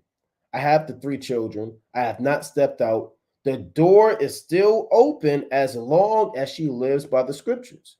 I have not put her away unless I find out she was in Texas with another man. I also had things that I needed to clean up. The goal was repentance. It's an everyday challenge. I'm not bashing her. We just have to live by the scriptures. Con. That's I got a quick precept, right? This is Luke chapter 6 and verse 36. Be ye therefore merciful as your Father also is merciful. Right, brother? You don't want to throw your wife out over every little offense. What if the Most High dealt with you in such manner? Right? Isn't the Lord's mercies renewed every morning? Right? Sometimes people get weak in the spirit. Sometimes people get weak in the flesh. Sometimes people need that uplifting, especially from her husband. And you got to be mindful because the Lord woke us up in due season. You never know how the Lord is dealing with, like I said earlier, the individual, right? You never know. So you have to be merciful, but yet admonish your wife and correct her in love and in judgment, but not in swiftness and anger and just, I'm not saying you were being a lion, but that seems how it is. I'm going to kick you out because you brought some candy in the house that had leaven in it, right? Maybe she didn't know. Maybe she had a weak moment, right? We all fall short of the glory. So I would say and did it say he had children as well? He got 3, I think he has 3 daughters, if I'm not mistaken. Yeah, you have 3 children, and you sent them out of your house. Brother, if it wasn't a case of adultery or anything of that manner, those things can be worked out, right? Those things can be dealt with in due season. But you don't want to act in haste and not get counsel in the matter, because you could overthrow your wife, and now she, is into some all crazy wickedness. And then she comes back and y'all done laid together, y'all done rekindled the marriage, and then you found out James was over there, right? She was texting Tyrone because you kind of pushed her to that. You have to be merciful. You have to be merciful to deal with your spouse in certain instances. I'll let another brother touch on that. Yeah, I wanted to pull out a quick precept. See, what did our father do? What did Jacob do when he found out that idols was in his house? Right? Jacob didn't grab up everybody, kick them out, and never saw his wife again. Right? This is the book of Genesis, but you got to have discretion too. Right? Like the brother said, if she had a weak moment, right? It may be her first feast day, it may be her second. Right? Everybody, when you first come into this truth, and I'm sure everybody on this live can attest, you didn't keep the Feast of Dedications perfectly the first time. You didn't keep the Day of Atonement perfectly, right, the first time. You didn't keep the Passover perfectly the first time. And it may take time, right, for her to be able to keep these laws, right, to perfection. Now, there's no, I guess, there's no excuse for her going off and committing sin and lewdness and being weak, right? But you want to strengthen her up, not push her father away, right? If a brother got caught, eating pork, brothers aren't just going to shake our hand at him and just wash our hand. We're going to rebuke him. We got to keep the law so that we don't suffer sin upon us. We're going to tell that brother what he ought to do, right? We're going to get on him. We're going to try to give him direction. We're going to try to give him a plan, right? We're going to watch over him, right? You don't want to just cast away your wife unto Satan, right? Now, before I get that, I want to get 1 Corinthians real fast, chapter 5. Now, the only reason why Paul casted this man out the church wasn't because he sinned, right? This is the book of 1 Corinthians, right? Chapter 5, right? And I'm going to start at verse number 2. And ye are puffed up and have not rather mourned. Right? So she don't have a repentant type of mindset. She don't care. She eating food and all type of yeast right in front of your face, right? And laughing as her crumbs fall on the scriptures. That's a different type of spirit. But if she just went off, she was weak, or you want to help build that sister up. It says, and ye are puffed up and having rather not mourned. So a brother may go off, but what type of spirit are you in when you go off? Are you contrite? Are you sorry? Do you care? Are you mourning? Are you asking for counsel? Are you smoked upon your chest? Or are you secretly laughing? Do you not care? It is what it is. It's not that deep. You have to weigh the spirit by the sin that's set forth. Because the Lord grants men to come back home when they repent. And then you have certain men that don't repent, huh? It says, and ye are puffed up, have not rather mourned, that he that have done this deed might be taken away from among you. So it's justified if it is a continual offense, if it never ceases, it never stops, right? Let me get that quick precept in Proverbs, right? Real fast. It's the book of Proverbs, chapter 17 and verse 9. He that covereth a transgression seeketh love, but he that repeateth a matter separated very friends. So if you repeat that matter over and over, you can't tell a brother you sorry. You keep doing the same thing over and over. But yet, that brother that did do you wrong, he could come back to you. It's okay. But he that repeateth a very matter, right? You can't just keep cussing out your wife. Well, I cussed you out, I'm sorry. Right? But the next thing you know, you do it again. Then you do it again. Then you do it again. Right? If this sister's doing it again and again on every single feast day, she eating on the Day of Atonement. Right? The Feast of Tabernacles, right? She doesn't care to dwell in the tents. She's in the house chilling. She repeateth these matters. That's something to be marked, examined, rebuked, and then that matter could be examined on a different level. But if she fell short, don't let your zeal override your household. It says, read that again. He that covereth the transgression seeketh love, but he that repeateth a matter separateth very friends. So it's understandable to separate from certain brothers and or certain sisters for a time if they repeat and repeat and repeat sin and there's no remorse or care from what they're doing. But this is what Jacob did. This is my last precept. Genesis 35:2. Then Jacob said unto his household and to all that were with him, put away your strange gods that are among you and be clean and change your garments. So when he came up to his household, right, he didn't just kick out everybody in the household, man. Because what's going to happen when you kick your wife out? She's going to wax worse. If you're her only line of defense of righteousness, ahead, discernment, right, and anything righteous to direct her, and you're not around, what do you think she's going to do? She's not going to be on fire. She's not going to be zealous. She's not going to have the mind to repent like she would in your household, right? So Jacob said, hey, look, put away your strange gods. Get yourself together, right? That should have been your first mentality to rebuke, admonish, help, exhort, and build up your household than to just clean it like that. Because, I mean, you're going to have more leaven in your household. That don't mean just because your son did this, your daughter did this, and your wife did this, they fell short, they went off, they just cast everybody out. You're not going to have a household.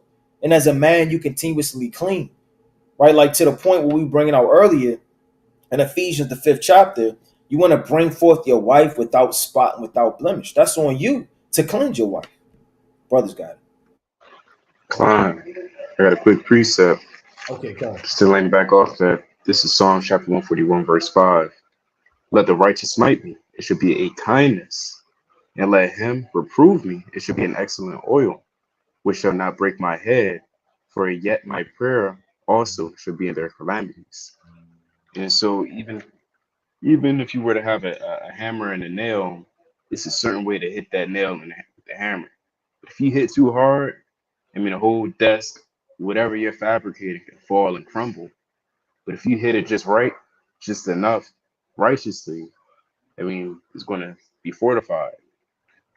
And so you got to be a righteous type of smite. Some smites are too hard, such as the one that you presented, which is just getting out the house. That's a hard smite. And it says, a man that troubleth his house shall inherit wind. And your rib is a part of your household. In addition to that, it reads in Proverbs 11 and verse 15, it's like, 11 and 17. The merciful man doeth good to his own soul, but he that is cruel troubleth his own flesh. But y'all are one flesh. And so if you trouble your spouse, is going to end up troubling you, and vice versa. So, however you treat your household is going to ultimately impact you. And we're going to get a few more. We got 1, 2, maybe 3, 4 more questions. Most I will. From Beloved, the Lioness, if any of us married sisters happen to get pregnant at this time with Jacob's trouble on the brink, how does the family deal with the situation? Right? And that's going to happen, man. You're going to have wives that are pregnant and continually pregnant. Hey, when you read Jeremiah, it says the Most High is going to take, let me get this quick precept real quick. Right, I want to get two quick precepts. Right now, a lot of brothers read Matthew the 24th chapter, Luke the 21st chapter, Mark the 13th chapter. Woe to them that are with child, to them that give suck in those days, and you start getting depressed, and you start worrying about what's going to happen to me, and am I going to make it? Is my family going to make it? Is my wife going to make it? My son going to make it? And you start kind of losing faith. But you can't lose faith, man. I want to get this in Salaki. This is Jeremiah chapter 30, I believe it's 31 and verse 8. Jeremiah 31 and 8. Behold, I will bring them from the north country and gather them from the coasts of the earth. And with them the blind and the lame, the woman with child, and her that travaileth with child together, a great company shall return thither. They shall come with weeping, and with supplications will I lead them. And I will cause them to walk by the rivers of water in a straight way, wherein they shall not stumble. For I am a father to Israel, and Ephraim is my firstborn. So the Most High is going to deliver. Pregnant women going to get beamed up too, man. Woman with child, 6 months pregnant, 5 months pregnant, 8 months pregnant. They're going to make it out of here too, man. By the grace and mercy of the Most High. So you have to remember these promises that the Most High has, man. 2nd Ezra 2:26 on down, the Most High said his hands are going to cover your children, that they should not see hell. So you have to be mindful of these precepts of the Most High having the angels around your children and protecting you being pregnant and protecting. The Lord protected Mary, man, with Joseph when Herod sought to kill him and came to the husband by night and told him go into Egypt. And it preserved Mary's life, and it preserved the young child Yahushua's life, rather, and it preserved Joseph's life, man. That's when he was a child, man. And Herod sought to slay him. So the Lord protects the children. The Lord protects the Lord protected Moses, man. When he was a child, the Lord put the spirit on his mother to put him in the basket, for lack of better terms, and send him on his way. He was preserved and came out to deliver, man. Right? I want to get one more. This is Genesis chapter 32 and verse 7. I'm going to start at 6. And the messengers returned to Jacob, saying, we came to thy brother Esau, and also he cometh to meet thee, and 400 men with him. So Jacob was about to catch him. He had his whole family with him, and he's about to be outnumbered by 400 men. He got his family with him, right? It reads, let me jump down. Then Jacob was greatly afraid and distressed, and he divided the people that was with him, and the flocks, and the herds, and the camels into 2 bands, and said, if Esau come to the one company and smite it, then the other company which is left shall escape. And Jacob said, O God of my father, and God of my father, Slakia. And Jacob said, O God of my father Abraham, and God of my father Isaac, Yahweh, which saidest unto me, return into thy country and to thy kindred, and I will deal with thee, or deal well with thee. I am not worthy of the least of all the mercies and of all the truth which thou hast showed unto thy servant. But with my staff I passed over this Jordan, and now I am become two bands. Deliver me, I pray thee, from the hand of my brother, from the hand of Esau, for I fear him, lest he will come unto me. It's like lest he will come and smite me and the mother with the children. So he called upon the name of the Most High, man. He called upon Yahweh Ba'ashem Yahushua. He was distressed. You're in the flesh, man. I don't know any man that's just going to walk through Jacob's trouble. Just this is Jacob's trouble. This is it. This is all it is. All praise to the Most High. And the brother kind of just walk. No, man. You might be kind of looking. You might be distressed for a minute, but you have to call upon the name of Yahweh Ba'ashem Yahushua. And Jacob did that. His life was in danger. His children were in danger. His woman was in danger. You pray for more faith. You call upon the name of the Most High day by day to preserve you and your children, and you be mindful of the promises that the Lord has in store for you. This thing is about faith, man. You know? The brothers got it. I won't be long-winded. Khan. I was going to say that having children won't cripple or hinder your chances on a safe and comforting delivery. The Lord delivered even the children as well out of Egypt. 2 Ezra 15 and 11. But I will bring them with a mighty hand and stretched out arm, and smite Egypt with plagues as before, and would destroy the land thereof. Let me read verse 10. Behold, my people is led as a flock to the slaughter. I will not suffer them now to dwell in the land of Egypt. Because of course we got delivered. And it was a mighty delivery. And I want to land back that with 2 Ezra chapter 1, verse 11. These are all the things that the Lord has done for us. I'm not going to read the entire chapter, just 3 verses, starting at verse 11. All the nations have I destroyed before them, and in the east I have scattered the people of 2 provinces, even of Tyrus and Sidon, and have slain all their enemies. So in the midst of Jacob's trouble, the Most High can just slay all your enemies, the same way he did with that angel slaying the Assyrians. The same way he did when the angels and the chariots destroyed Heliodorus, or slain him, so to speak. In verse 13, I led you through the sea, and in the beginning gave you a large and safe passage. I gave you Moses for a leader, and Aaron for a priest. I gave you light in a pillar of fire, and a great wonders have I done among you. Yet have ye forgotten me, said the Lord. And so as long as we remember the Lord, we also remember the things that he's done for us and for Yasharal, all of Israel. And I find a lot of comfort in that through the Spirit. With that I yield. Con, those are good points, and I wanted to touch on one point. We got to remember that faith is greater than fear, right? Because when doubt comes in, that's when you leave room for fear to come out, right? This is Wisdom of Solomon, chapter 17, and I'm going to start at verse number 12. For fear is nothing else but a betraying of the secures which reason offereth. Salaki. So when you start to worry and you start to panic, oh, well, I'm going to be pregnant, you know, what may happen? That's just doubt causing fear, causing you to question if the Most High can truly deliver you out of the situation. Truly, kind of doubting truly if the Most High is with you, right? This is verse number 13. And the expectations from within being less. So the things that you're expecting to happen are less than what can truly happen. Because the Lord said all you need is a faith the size of a mustard seed.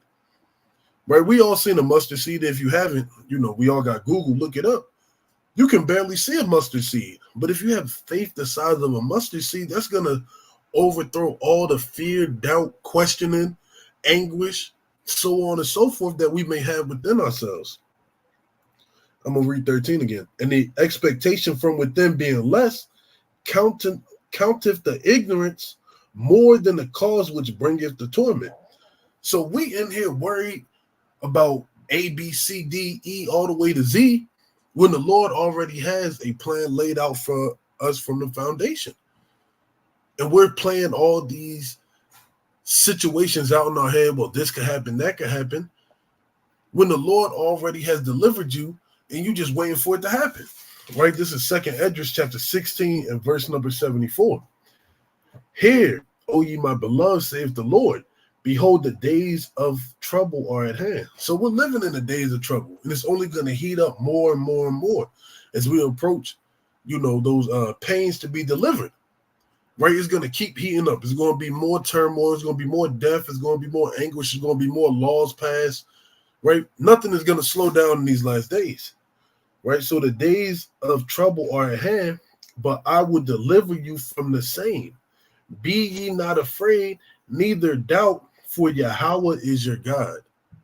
So there's no reason to fear, no reason to doubt. The Most High brought us this far. Right? Look at the generations of old. Has any been forsaken who called upon the name of the Lord? Right? Loosely paraphrasing. Has any of our forefathers who were looking at the face of death ever been forsaken? You had all the Israelites coming out of Egypt, looking at the water, right? Could have been 1,000 things running through their mind. And what the Lord do, he made a way where there was no way. So we have to understand that the Lord is a God unto them that keep his commandments and who trust in them and who have faith in him. So all praises to the Most High for all the sisters who are pregnant. That's a blessing from the Lord. That's a gift from the Lord. Don't look at that as anything negative in these last days because hell's going to break loose. The Lord gave you that precious gift, and the Lord will deliver you if you stay faithful and you stay true, and if you truly put your faith in him. The brothers got it. Come. We got Antonio Brayboy. What do you do if your wife commits adultery while she's pregnant with your son? Right? And if that's the case, that's about as low, dirty, sinister, wicked, profane. She's pregnant with your son and she just went off and committed adultery. Right? That's sad. That's sad. Well, this is what you have to do.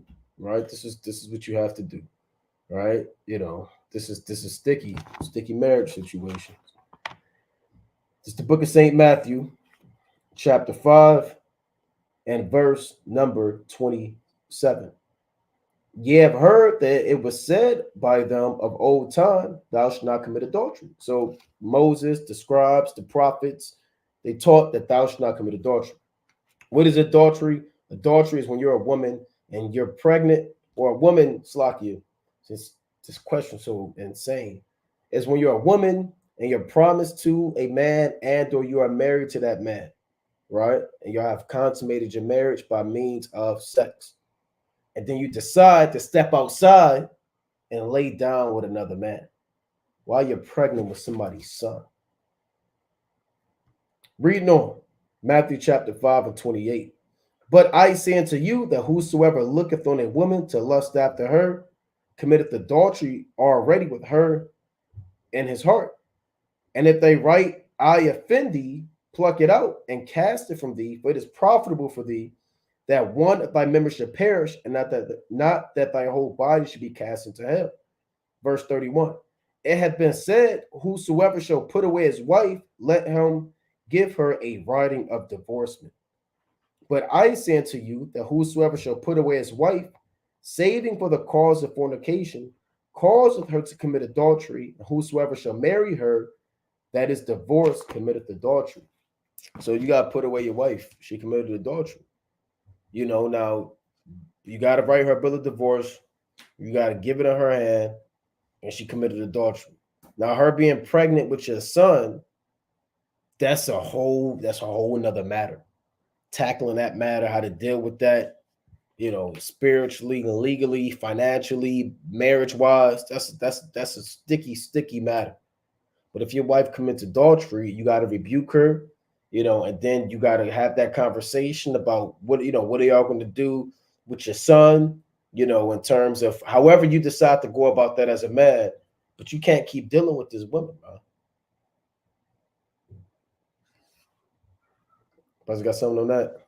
Yeah, I got one precept. Yeah, I would say this, man. Don't be emotional to the point where whatever she says gets to you because you have a family and now you just negate judgment in the words of God. Because that situation could, that could be that could overtake you, King. Right? This is the mighty book of Proverbs, chapter 30 and verse 20. Such is the way of an adulterous woman. She eateth, and we know she's not out at dinner, man. Right? And wipeth her mouth and saith, I have done no wickedness. So the way of an adulterous woman is crafty, sneaky, cunning, evil. Right? She'll go eat, and she'll eat of everything that she wants, man. Right? She'll eat of this brother, she'll eat of that brother, she'll go to this, she'll go to that place. Right? I mean, how do you have time to do something like that being pregnant? What are you ducking off on your appointments early at the doctor's office? What are you saying you're going to, I need to go to another physician? Right? How do you have time to do something like that, man? Right? Sisters could correct me if I'm wrong, but your body's changing and you're real moody and like, how does your lust take over, to the point where it just is overriding your body changing? Right? Your mind should be getting ready and your body should be getting ready to give birth, right, to your son and or daughter to have a righteous family. Right? So yeah, King, I wouldn't let that type of demon, get to me to the point where you start double thinking it. Nah, I mean, maybe she didn't know, maybe she wasn't really rooted in this truth like that. That's a lot of things Jake like to run to, and she didn't really know. They make intercessions for their wickedness. Yet your wife was doing God knows what. Now, if you were there, brother, and you was in the closet watching, or some type of hidden camera setup, you wouldn't have that type of same mentality, right? Brother, you got to know that she stepped out on you. She did what she wanted to do. And you can't go back to that same wicked woman, right? You don't want to go back to that same waddling vomit, huh?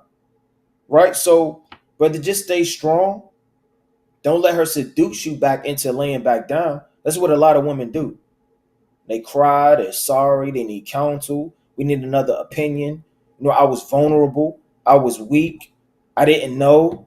Forgive me. Don't let that sorrowful, evil spirit hop on you and cause you to go back to that evil woman. Yeah. Yeah, that's oh, you got it, King. You got it. Now, I was going to say one quick point. You got to really question. Unfortunately, is that your son? Man? I was just about to say, is this a one-time deal, brother? Now we got two questions. Is that your son? And that's the reality of it, man. Just putting that out there. Right, Salakia. Con, I was gonna say that it's unfortunate that happened, but you got to be proactive with this. And like the brother Ryan was saying, you got to stay strong with that, man. Don't get caught up in that Tyler Perry madness. I want us to be a family. I'm sorry, it was a mistake. I love you. Right? No, that's long gone. It's no, I slipped up and fell, and you know the rest. Right? That's not how it happens. Right? This is Deuteronomy chapter 24 and verse number 3. And if the latter husband hate her and write her a bill of divorce and giveth it in her hand and sendeth her out his house, or if the latter husband died, which took her to be his wife, her former husband which sent her away may not take her again to be his wife. Right? So that bill of divorcement, the brother he been put her away. Right? But you can't get soft. Right? You got to stand firm. It's no ifs, ands, or buts if I can take her back. Right? And that's what a lot of Israel do. They get soft.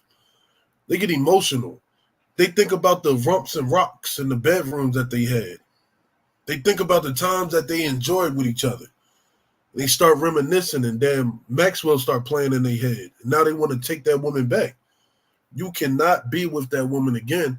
And brothers, you cannot take women back, your ex-wives back that committed adultery. And sisters, you can't try to be back and go back and try to get back with him. You have to remain unmarried. That one action, that 2 minutes of lust that you had caused you to lose everything. So, brother, you got to stay strong, and you cannot take that woman back. Don't even think about looking at her, right? Be a father to your son.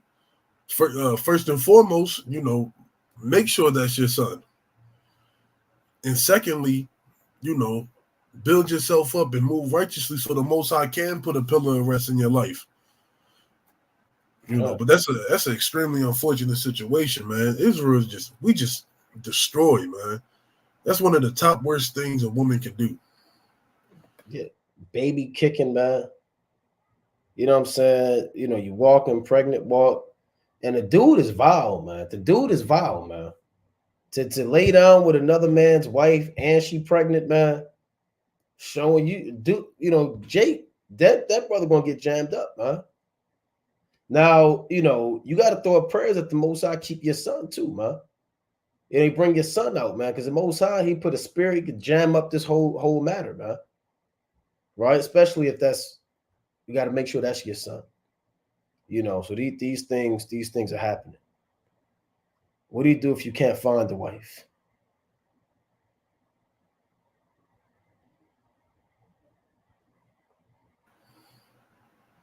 I mean, is that an actual question to deal with, or is that like a? Yeah, I think the brother's asking a sincere question. Okay, Colin. Yeah, what do you think if you can't find a wife? Yeah, I get in there, brothers. Colin. You got it. Now you got it. Go ahead. Yeah, I get in there. Colin. All right, it's the mighty book, right? Of get this real fast in Jeremiah. So the Lord told Jeremiah, not to take any wife in this place. This is the book of Jeremiah, chapter 16 and verse 2. Thou shalt not take thee a wife, neither shalt thou have sons or daughters in this place. Right. So there are many men that didn't have wives. They didn't cast out their confidence toward the Lord. They weren't giving up their hope. Right. There may be a season for the Most High to give you a wife. Brothers can attest if they want to, but I've taken a long time to find the wife in this truth, man. It doesn't happen overnight.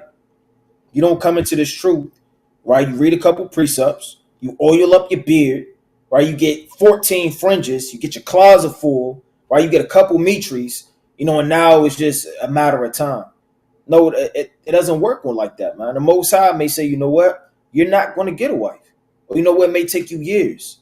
See, the Most High wants you to be built up as a man to have a wife that's a representation of you. You are going to be the representation of your wife and vice versa. If you're on fire, you're strong, you're diligent, that's going to be the same spirit that your wife should be in. Now, any strong brother in his truth that's not married, he's not going to settle for anything. He's not going to settle for any woman, right, that can't read, right? She's not on fire. She's not diligent. She doesn't want to serve her husband as a servant of the Lord. He's not going to put up with that. But brothers tend to be young in this truth, coming in this truth. They're ready to settle with anything. So you don't want to have a mentality, I need a wife, I can't find one. Now you start lowering your standards. Now you start looking for a woman, just all she needs is fringes and hair wrap. Right? Check it off. Okay, I can kind of see where this thing might lead me. No, you want to be patient, brother. She has to fit the qualifications you want as a wife. Right? And what the scriptures say. And you have to also realize you may not have a wife. You may have a wife. It's all up the Most High's will. And it's no, where do I find a wife? Brothers can't say, well, you can go to, you can go to Instagram, pull up this page, just keep scrolling, till you just find it. Right? There is no finding a wife. The Most High is the one that's going to give you your wife. Now, the man does find a woman. Like the scriptures say, he that findeth a wife, findeth a good thing. But it's no place for you to find your wife. Right? There's, brothers aren't going to tell you, well, go here or go there.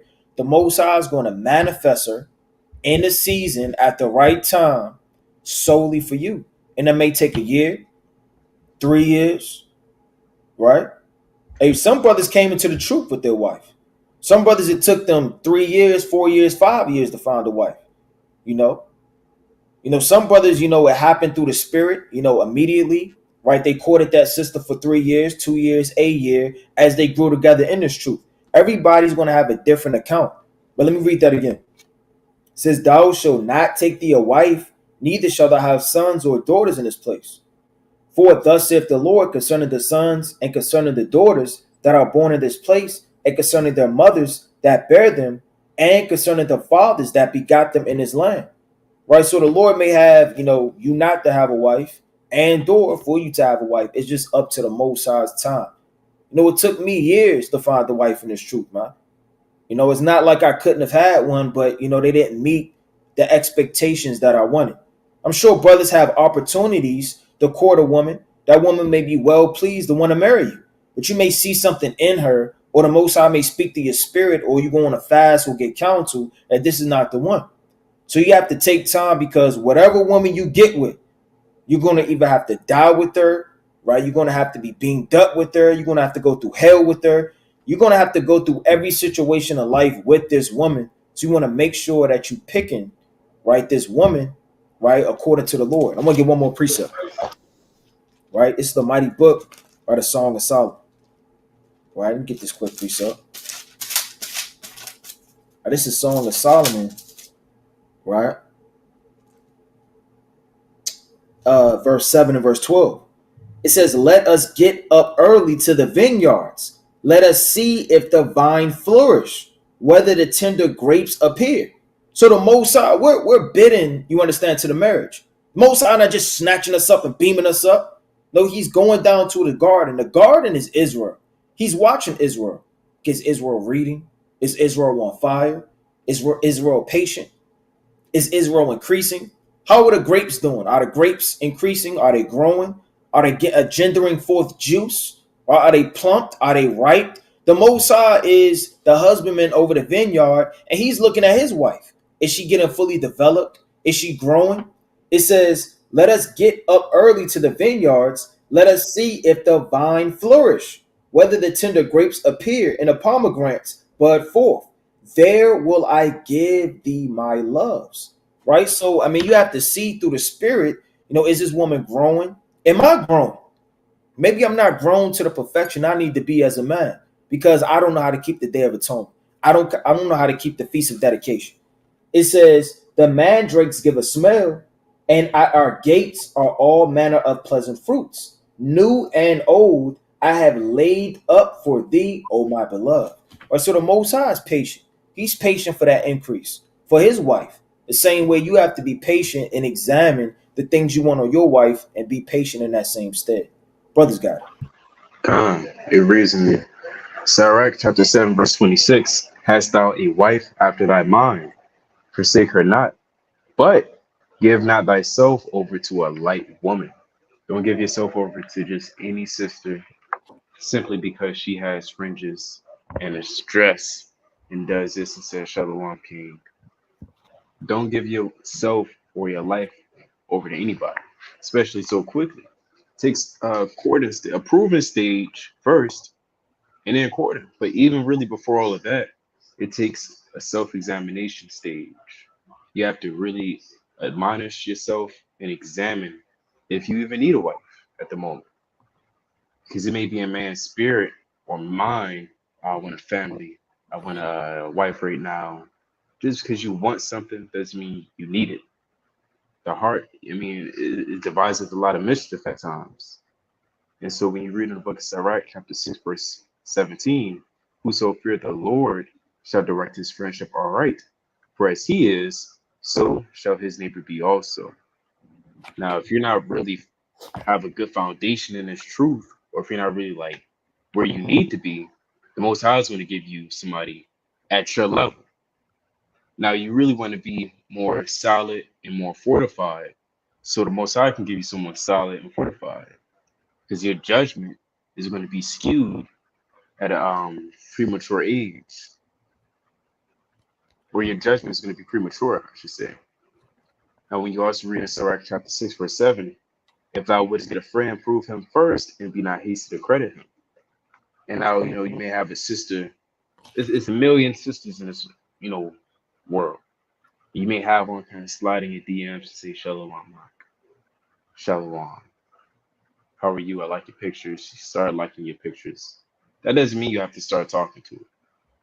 Sometimes you got to just say, DMs closed. Brothers, you can say that too. You can say DMs closed. I've known brothers that said that because sisters kept trying to slide in their DMs.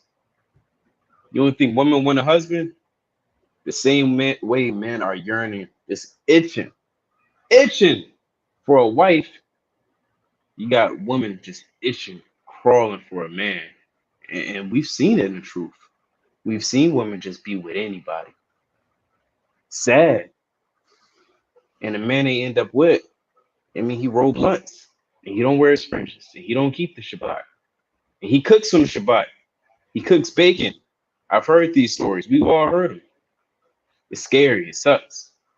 That's why you have to examine yourself. With that, I yield.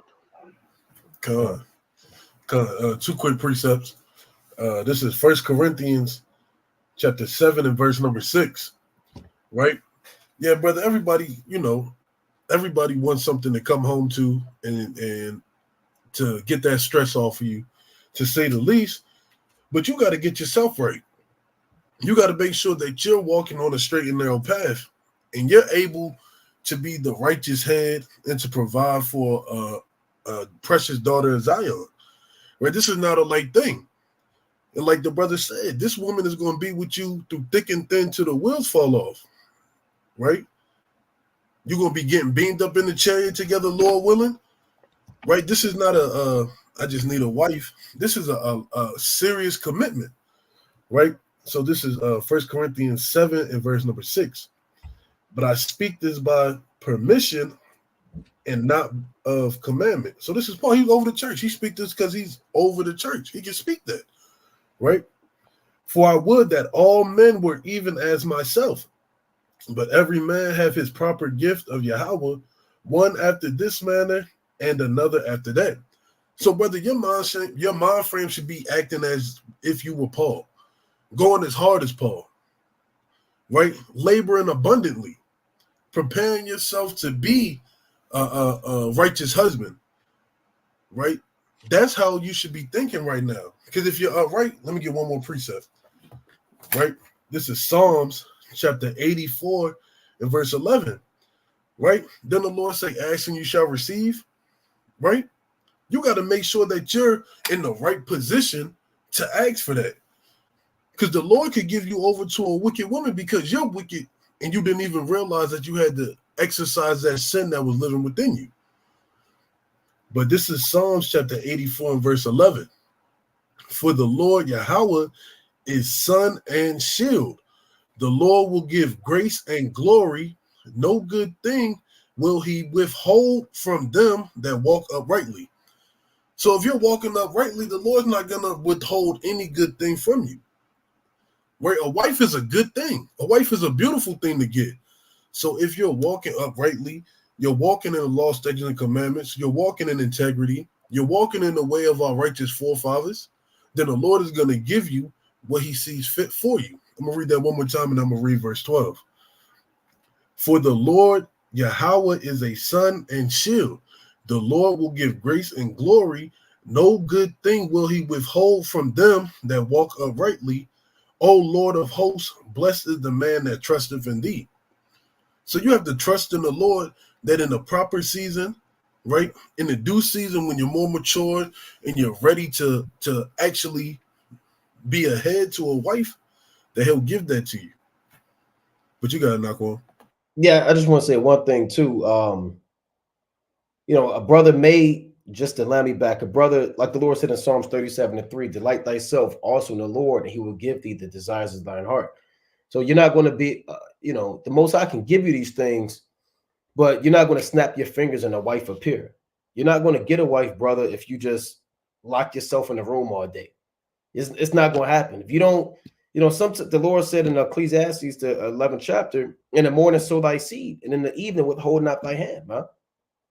Jacob had to go get his wife, man. He had to travel. Things have to happen. You don't clap your hands 3 times and the wife just pop out. I don't have a wife. Well, brother, you at home all day in your damn beater and boxers all day, man. Playing video games. Why don't I have a wife as you play the video game?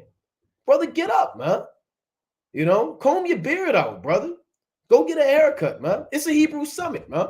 Hey, you meet some brothers, man. See what's going on, man. You gotta make stuff shake too in this thing, man. So don't be the brother you just think you can snap your fingers because you got yourself built up, and then a wife is just gonna descend in the arms of Elijah and say, "Here you go, brother. Here's the house, thy wife. That was man." No, it don't work like that, man. Brothers can speak for themselves, but our wives didn't just pop up and knock at the door, man. Sometimes you gotta make stuff shake in righteousness too, and and get your wife, man. Not that, like Orion said, not that she's at a set spot, but things gotta happen. I want to read this in Ecclesiastes, right? Yeah, brother, get up, man. Get you a garment, man. Get you an outfit, man. Take care of yourself.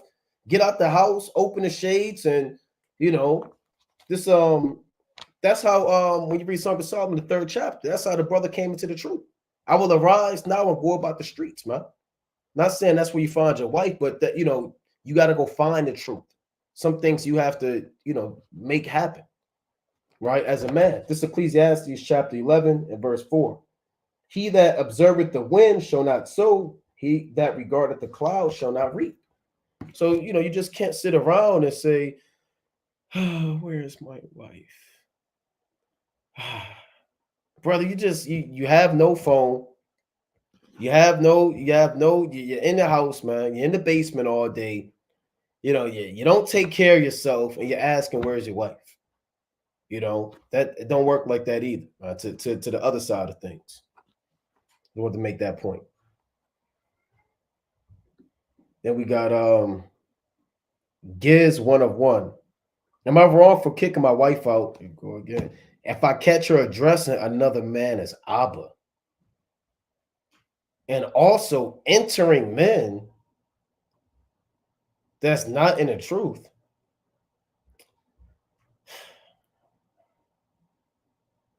While lying to them about being married. So your wife called another man Abba, father, daddy, Pop, pops, yeah, pop, what they say, poppy, Papa. yeah, pop, pops. Okay. Pappy.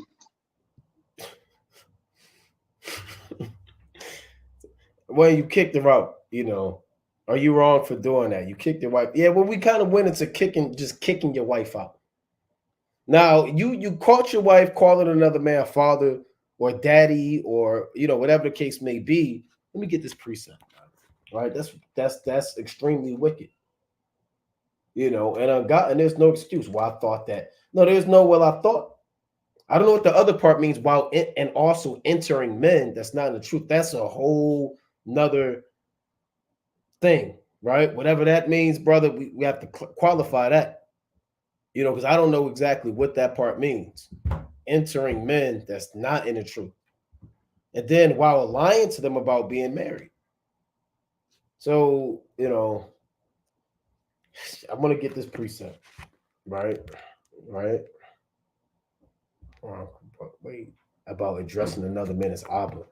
Let's go to the book of Psalms, chapter 45 and verse 11. 45 and 10. Hearken, O daughter, and consider, and incline thine ear. Forget also thine own people and thy father's house. So shall the king greatly desire thy beauty, for he is thy Lord, and worship thou him. So your wife shouldn't be calling no other man Abba, man. That's Matthew the 23rd chapter within itself. 23 and 9 on out, man. You catch your wife calling another man Abba, you rebuke her, man, straight up. You rebuke her with the scriptures, man. And you inquire what's going on. You don't act like you don't see it. A lot of brothers, you act like you don't see stuff. Or you let her talk her way and finesse you and then make you feel like you're always blaming me. You did to start this. Well, maybe I did. I could have did X, Y, and Z. No, that's on her, man. So you got to hold her accountable for those matters and rebuke her with the word of the Most High. Right? Straight up and down. Brother's got it. Yeah, you broke it down. brothers kind of touched on that through the spirit, also. Yeah. And then you have to qualify what it means that she's entering men that's not in the truth. I think the brother mean entertaining. Okay, entertaining men. Okay, that's better. Okay, I see it. Entertaining. Yeah, if your woman entertaining men, she calling other men Abba, Daddy, she lying to them about being married. That is completely off. You got to rebuke her. You got to correct her. You might want to just admonish her. But like brother said, man, if it keep going on and on and on and on and on, and she don't stop, and it's a spirit, and you catch it 50 times, and you want to kind of deal with that accordingly. But you can't put away your wife unless you commit fornication by law. Okay, do brothers want to keep going? Brothers want to kind of wind down, bring out closing precepts. Come, we can wind down. I ain't really see too many other ones. Yeah, we can wind down. Okay, Con. Yeah, I'm scrolling. Right? Salakia. Wow.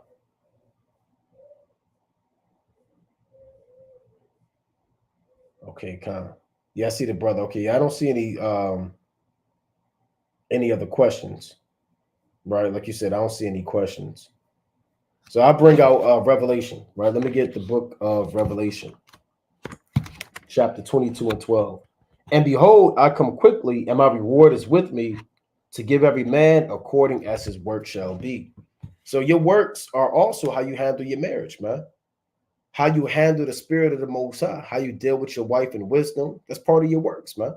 If you beating your woman, you a damn lying in the house, you breaking stuff up, and you bringing other women in the house. Your women don't know what's going on. You laying down with all these women. You're kicking them out. You're freaking off. You're being a demon. You all hell is breaking loose, man. Your wife don't eat. She could barely survive to eat, man. And you coming in, you eating all this big meal, and she got to eat cornflakes, and just all hell is breaking loose, man. You being a demon in your house, the Most High is going to get up with you, man. You want to take care of your wife. The Lord said, he that loveth his wife loveth himself, man. And brothers love themselves, man. Brothers, they get their hair cut, man. They put on, jewelry, chain, bracelets, new garments, and brothers take care of themselves, man. Spiritually, brothers read, they examine themselves. If you love yourself, you have to love your wife in the same fashion. And the Most High is going to render unto every man according as his work shall be. The brothers got it. Come. Let's go to Proverbs. So Proverbs chapter 20. We're going to start at verse number 7. And it reads, the just man walketh in his integrity, his children are blessed after him. Right? So dealing with, these sticky marriage situations and all manner of folly going on in, households, brothers, remember to be just in your integrity. Walk uprightly, right? Don't just do things because people are looking and people can see you, right? Walk in the integrity when nobody's looking so that your children can be blessed in you, so that your household can be fruitful. You can continue to multiply, right? Don't do things just to be seen of Israel and to be praised of men. Damn to be praised by men. We're just mortal men. The Lord can take the spirit from us at any second. We can go back up to the third heaven, right? Do things uprightly so the Lord can bless you in secret, right? So that your household can be a pillar and an example to another household, and to all those who are dealing with these, heinous situations and all this folly, hit the email if you need counsel. Everybody in the chat or who's watching, pray for these families and these households that the Most High may heal them and remove these wicked spirits from them. And, get ready for the times that's coming. That I say shalom. Con. I jump in there. It's the book of Revelation, chapter 3, and verse number 2. It says, "Be watchful and strengthen the things which remain that are ready to die, for I have not found thy works perfect before Yahweh." Right? So examination is key. Right? Everybody has to continue to examine, right? Not just when you feel like it, but all the time. That's how you perfect yourself. Right? You know, you examine, you see what needs to be done, and you execute it. Remember therefore how thou hast received and heard, and hold fast, and repent. If therefore thou shalt not watch, I will come at thee as a thief, and thou shalt not know what hour I will come upon thee. All right, so if you're not watching, the Most High is going to visit you, right, in a moment, in a day where you least expect it, and He's going to blow out your candlestick. So you want to remain diligent, fast, repent, be on fire for your sins, and sweep them away, man. Right? Ask the Most High for His infinite mercy. Right? You don't want to take this truth for granted. As soon as you get too content with what you got going on, and you start to fade away.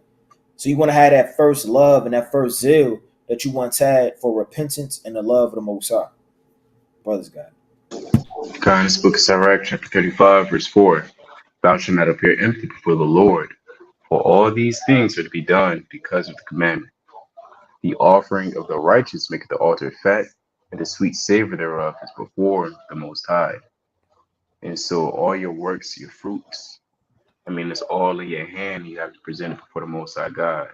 Even as the brothers mentioned, your works will include how you treat your household, how you treat the church, how you treat your brother.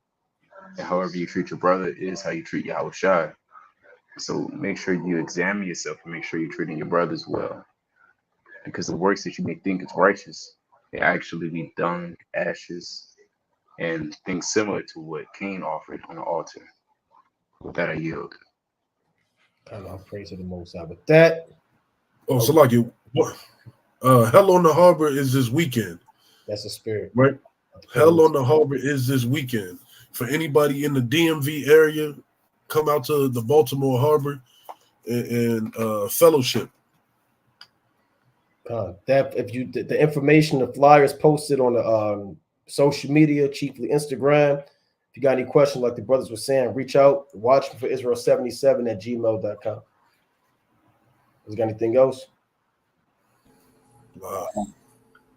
Shalom. Shalom.